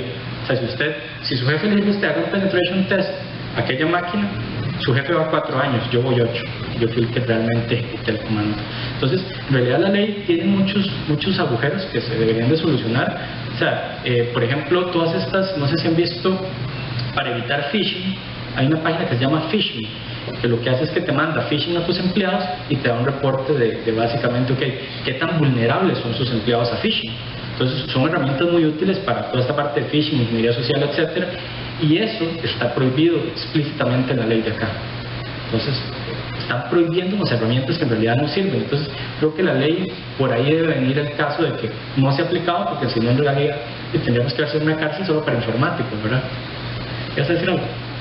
No, digamos, hace un rato estaba pensando en todas las actividades que hay, digamos, en una computadora. Por ejemplo, estaba viendo hace un tiempo un caso de que un hacker entró, pero en las cámaras de seguridad de una empresa y digamos y de las casas. Entonces, por ejemplo, especialmente con un tipo de cámara que le vendían a la gente para cuidar a los niños. Entonces un hacker se metió a eso, sacaba fotografías, videos y se los mandaba a los correos electrónicos de los padres. Eso también pasó en los Así que es, si su compu es Windows XP, no importa los parches que tenga, tiene una vulnerabilidad que usted puede agarrar con acceso remoto y hacer streaming de la cámara, prenderle y apagarle la cámara, sacar fotos. Yo dije, no, este foro debe ser vacilando. Lo apliqué y realmente, o sea, agarré una máquina y de hecho, si ustedes ven, yo también le tengo la postalita, se la quité porque me dijeron que había que hacer un streaming, pero yo le puse la postal porque realmente hice ese laboratorio, 20 minutos, tomas full acceso a la máquina y haces streaming live, prendes la cámara, incluso un compañero me decía, es que yo le deshabilito en Windows, ¿verdad? Le deshabilito el driver de la cámara y yo tengo full acceso, me metí y le di enable, entonces tampoco fue, o sea, no es lograble. Y en cuanto a cámaras, vieres que es muy curioso, hay una página, no recuerdo el nombre, pero si la buscan en Google la encuentran, que lo que hacen es algún hackercillo ahí, se puso, como lo que les decía, la gente compra una cámara en Office Depot y llega a la casa y la instala y la prende y listo. ¿Y cómo quedó la cámara? Admin. Entonces hubo alguien que lo que hace es que se encarga de buscar las cámaras que tienen admin y conectarse. Y esa persona tiene un buscador por país. Y si ustedes ponen Costa Rica, salen más de 200 webcams live de Costa Rica. Entonces, digamos, sale, qué sé yo, el chino en Cartago, y usted donde la gente está comprando ahí, y la zapatería y todo eso, y dice, o sea, son más de 200 empresas que tienen las cámaras de seguridad abiertas, o de casas, o de lo que usted quiera, y están haciendo streaming live ahí en vivo. Se mete en y listo. Entonces, realmente es peligroso. No sé quiénes escucharon incluso del ataque Maray que hubo hace, creo que fue a principios de año. Fue un ataque de negación de servicios, el más grande en la historia. Yo revisé el número 3 veces porque no lo creía, porque era 1 terabyte por segundo. O sea, porque a veces la gente cuando dice, ay, cuando yo tengo un plan de vida y tengo 1 giga por segundo, no, es 1 mega, 1 giga es imposible. Que 1 terabyte por segundo, un ataque de negación de servicios, botó los principales ISPs del mundo. ¿Y cómo lo lograron? Lo que hicieron fue, normalmente agarran botnets, ¿verdad? Infectan su máquina y las hacen básicamente un zombie, y por ahí entonces su máquina ataca a los demás. Así es como funciona un ataque de negación de servicio. Alguien dijo, ¿qué es lo que tiene más ancho de banda? Las cámaras, todos los dispositivos de IoT. Y ahora que la gente llega y hace las casas inteligentes, van a EPA o a Home Depot y compran un sistema de automatizar la casa y todo está en admin y tiene todo el full ancho de banda, porque obviamente para video ocupan más ancho de banda. Entonces este ataque lo que hizo fue no usar computadoras, sino usar dispositivos de IoT para hacer este ataque. Y fue 10 veces o 100 veces más grande que cualquier otro ataque. Entonces realmente sí, esas vulnerabilidades en cámaras y en dispositivos de IoT existen y son muy grandes. Pero es parte de, no sé, creo que es educación a la gente de que no todo es plug and play, ¿verdad? Deberían de ponerle en rojo, ¿verdad? En las instrucciones, cambie la cámara antes de instalarlo. ¿Ok?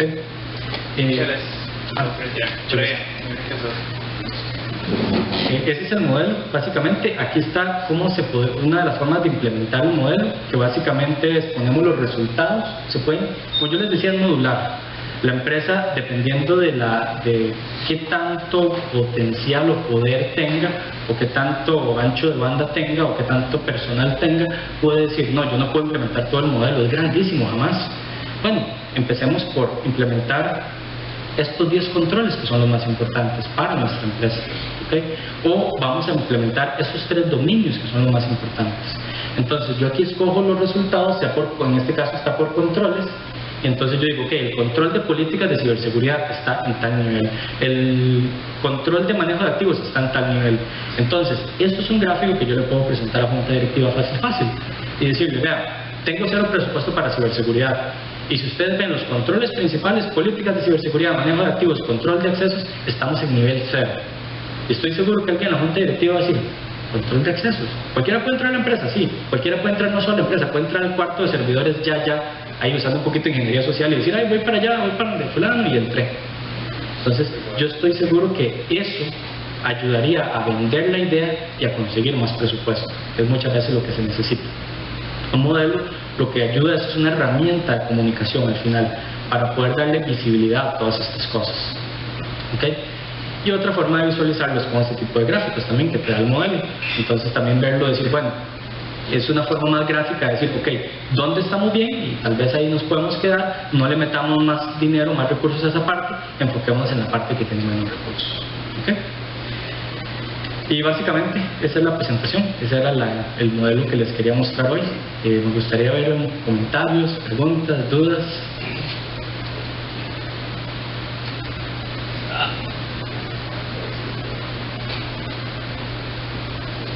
Aló. Está muy interesante lo que hiciste. Veo que el modelo sigue, digamos, los principios básicos de tener un nivel de madurez. Es más parecido a la representación continua de CMMI, una cosa así. Ahora, 2 preguntas. ¿Tenés casos de estudio donde hayas aplicado esto en una organización real? Y para mostrar el grafiquito ese que viste, no sé si lo has hecho. Y lo otro es, en la parte de desarrollo de software, que tenías uno de los controles, bueno, en realidad es un dominio con 3 controles. Yo tendría a expandir más esa parte, porque el desarrollo y la implementación de software seguro es uno de los mayores problemas, y digamos, donde los hackers se meten más por vulnerabilidades del diseño de software. Yo entiendo la parte de ciberseguridad y los passwords debajo de la mesa y esas cosas, sí, eso es, pero muchos de los ataques que se dan son por debilidades del software que fue mal diseñado, mal implementado. Entonces yo tendría que expandir un poco las prácticas de ese dominio particular. Y no sé si lo has implementado en organizaciones reales o quieres implementarlo en Costa Rica en alguna y ver, reservando los nombres y esas cosas, mostrar gráficos reales de casos de estudio ya hechos en el país. Claro, a nivel de Costa Rica, bueno, como te dije, el modelo fue creado ahorita, la primera publicación la hice como parte de la tesis, ahora en enero de este año, entonces es bastante nuevo y estas implementaciones son largas por lo general. A varias empresas de acá de Costa Rica tienen una copia del modelo, están trabajando en implementarla, pero aún no tienen resultados. Otras empresas aceptan el modelo, les encanta, pero darme una copia de los resultados es como, le estoy diciendo las vulnerabilidades de mi empresa, ¿verdad? Entonces obviamente es bajo un acuerdo de, ok, vamos a implementar el modelo, pero todo eso se queda in-house. Adicionalmente, parte de lo que yo quiero hacer es, yo me asusto cuando veo las noticias de ciberseguridad a nivel global, ¿verdad? Y todo lo que está pasando. Entonces yo digo, realmente yo tengo algo que al gobierno le podría servir muchísimo, porque he escuchado muchos casos de terror, de hacks que le han hecho, etcétera. Entonces he estado tratando de tocar puertas, de hecho, con el gobierno, para tratar de que ellos, de ver quién puede hacer esa implementación. Por ahí lo presenté Casa Presidencial, por ahí lo presenté a la Agencia de Protección de Datos, etcétera. Pero también hay un problema político, ¿verdad? No es tan fácil hacer la implementación a nivel gobierno, y ahorita donde he encontrado más tracción es curiosamente en el MISIP, que es el órgano rector, y ahí ya estamos trabajando para evaluarlo y ver qué parte de ahí podemos aprovechar, que para mí sería muy valioso hacerlo como una implementación a nivel nacional para por lo menos tener cierto nivel y para por lo menos que el gobierno sepa dónde está, ¿verdad? Que creo que es algo que ni siquiera hoy se sabe, ¿verdad? Entonces esa parte me parecería súper importante, y para ir viendo las vulnerabilidades. ¿Te contestan las dos? Y la parte de software, sí, importantísimo. Parte del modelo es esto, es que sea abierto, y el modelo, es la versión 1, debería ser de hecho 0.00.1, porque la idea es esa, que yo la parte de tal vez de ingeniería de software nunca fui un developer puro, entonces tal vez es la parte que está un poco más realita. Entonces ahí es donde yo necesito esta expertise de diferentes poblaciones para que digan, no, mira, aquí yo agregaría estos tres. Y entonces ya la idea ahorita, hay una página web que estoy desarrollando para subir un modelo, crear diferentes foros donde diferentes expertos puedan empezar a compartir y votar, mira, estas me parece que son los controles que se ocupan, y hacer como un crowdsource que al final lleguemos a un punto. Mira, me parece ciertamente muy interesante la sugerencia de Nacho de presentarle esto a la OMG, me parece también muy interesante. Yo con mucho gusto te puedo presentar con Richard, pero me parece mucho más poderoso, o sea, para presentar el modelo como un candidato a ser un estándar de la OMG, si la IBM lo presenta, ¿verdad? La IBM es probablemente el afiliado más grande y más antiguo que tiene la OMG. Hay un asunto, o sea, y lo que está diciendo Marcelo, es muy importante que tengas casos reales, que la gente lo empiece a usar. Y me parece que la mejor estrategia para conseguir gente que lo use no es quién tiene más impacto o quién es más importante, sino quién es más factible que lo empiece a usar. Y el tema de la ciberseguridad es un tema muy delicado. ¿Cuándo fue, Nacho, que hicimos un evento de ciberseguridad? Hace varios años. Que vinieron aquellos majes de Delta, que eran del US Air Force. Como 3 años. Ok. El maje quería entrar a Costa Rica a hacer bretes. Y entonces me dijo, mira, ofrecerle a cualquier cliente tuyo que vos querrás un diagnóstico gratis. Ok, pura vida. Y entonces yo conozco varios CIOs y los llamé a todos, y nadie me dio bola. Pero mira, te estoy ofreciendo un brete gratis del sector público, del sector privado. Me van a venir a levantar los chingos. Y a la gente no le gusta eso. Ni gratis ni de ninguna otra manera. Déjeme que o sea, no alborote el panal, no despierte el perro. Es un asunto bien delicado. Y hace poco tuvimos otro evento de ciberseguridad relacionado con la poca atención que le ponen las juntas directivas a la ciberseguridad. Es un tema que no llega a junta directiva, es un tema que debería estar en junta directiva. Y trajimos documentos y trajimos gente, y había un más IBM también que vino. Lo que te digo es que el problema existe. ¿Cómo entrarle? No sé. Esto viene a poner cierto orden en el tema, a hacer transparente los issues del tema, y tal vez lo haga vendible a altos niveles de la empresa. Y ciertamente creo que vale el esfuerzo. Muchas gracias. Y nosotros ya negociamos que vía el club le demos divulgación al modelo. Yo quería que primero expusiera César. Y lo otro es que de pronto podemos juntar fuerzas, ¿verdad? Los que nos interesa el desarrollo de software, apoyar dominio, ¿verdad? Y ofrezco ponernos en contacto con OWASP también, que el grupo. Ellos trabajan en esto, ¿verdad? Son serios y es una organización de voluntarios, ¿verdad? Entonces tienen un montón de buenas prácticas y demás que ellos también están interesados en difundir. La gente lo puede usar sin decirte nada más lo bajan y lo usan. Sí, correcto. El modelo sí está protegido a nivel de derechos de autor, la oficina de derechos de autor de acá, pero eso es básicamente ahí como para que simplemente no llegue, como le pasó a López Group, ¿verdad? Que llegó un chaval y compró el .com y ya lo anda vendiendo como si fuera de él. Pero la idea es que la gente lo use, lo vea, lo revise, lo critique, lo analice, y para que sea algo que nos sirva a todos, que le sirva a las diferentes industrias, que le sirva al gobierno y que sirva como ese marco para ir empezando, ¿verdad? Porque realmente, como se dice, es un tema delicado, es un tema nuevo, es un tema que no es fácil de tocar, y a veces la gente prefiere mejor no verlo, ¿verdad? Sabe que el peligro está ahí, pero prefiere ignorarlo porque saben que ahí puede encontrar un montón de cosas ahí que no quieren ver.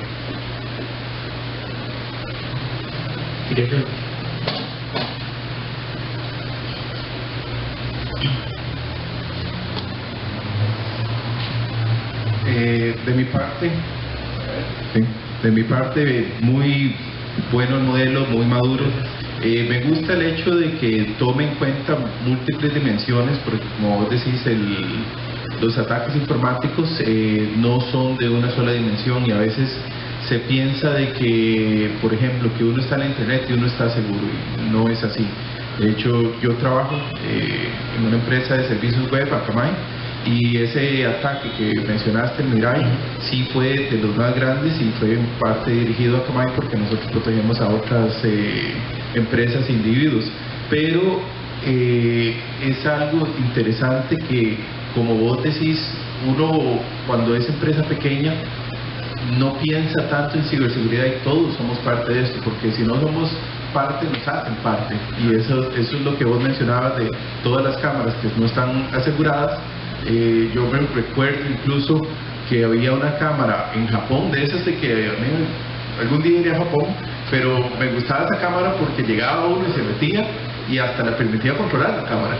Entonces uno decía, hasta está listado, le permite controlar la cámara, que se la hace para arriba o para abajo. Imagínense la seguridad que no esté. Curiosamente, después del ataque Mirai, esa cámara desapareció. Entonces es interesante, y hay que tener ese modelo implementado o intentar implementar ciertas partes del modelo para que nuestras empresas sigan avanzando. La seguridad en todos los aspectos es muy necesaria. Entonces me gustó mucho el modelo. Muchas gracias. Gracias. No sé si alguien más quiere hacer un comentario. César, muchísimas gracias por la invitación. Primera, en un segundito solo para felicitarte por este esfuerzo. Yo estaba viendo tus slides y hay unos elementos que me encantan, y yo estoy muy acostumbrado a trabajar con COVID, y el modelo madurez de COVID siempre te ha ido igual, en una escala de Likert que me parece la más apropiada, pero de 1 a 5.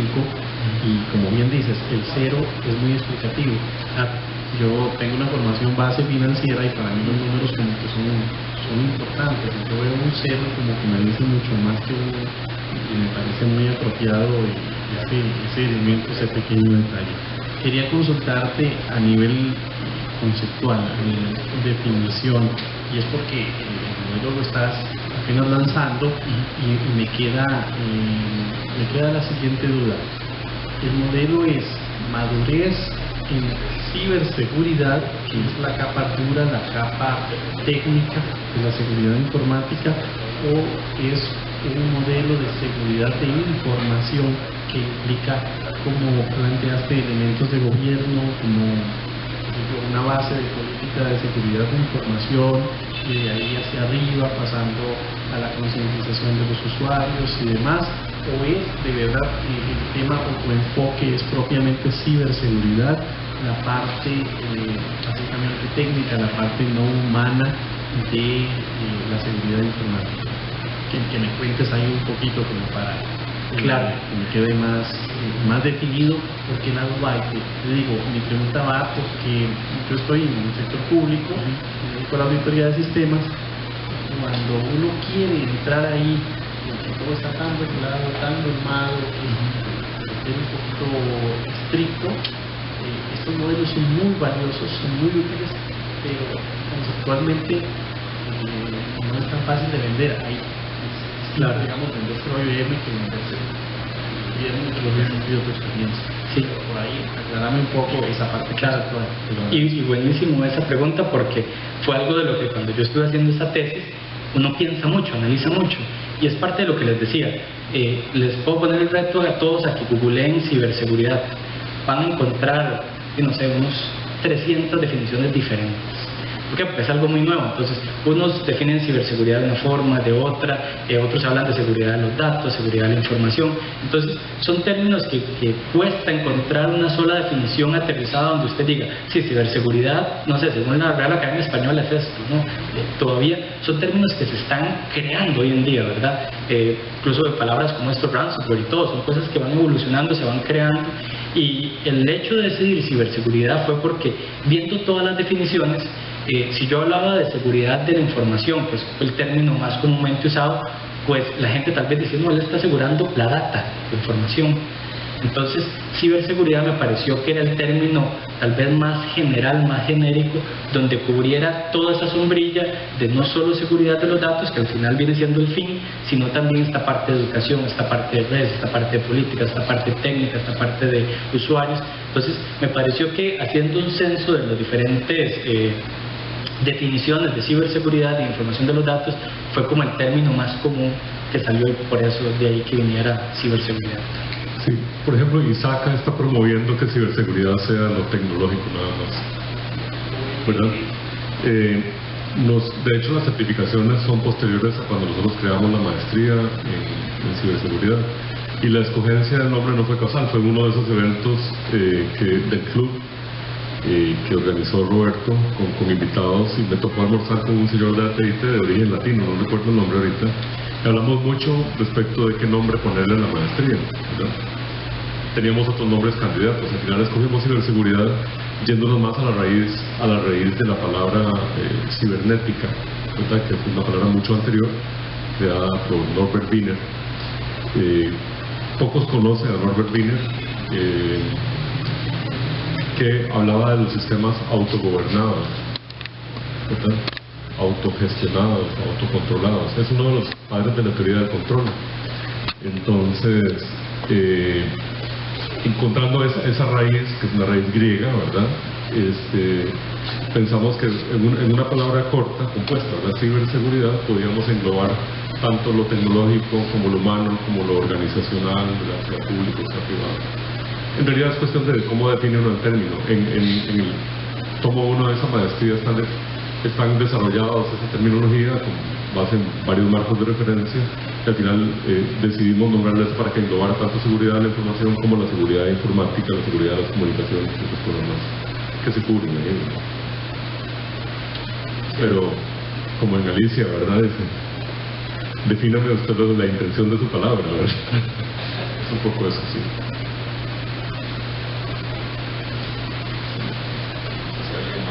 ¿Quiere participar? Bueno, a todos muchísimas gracias por venir, a César por compartir hoy. Muchas gracias.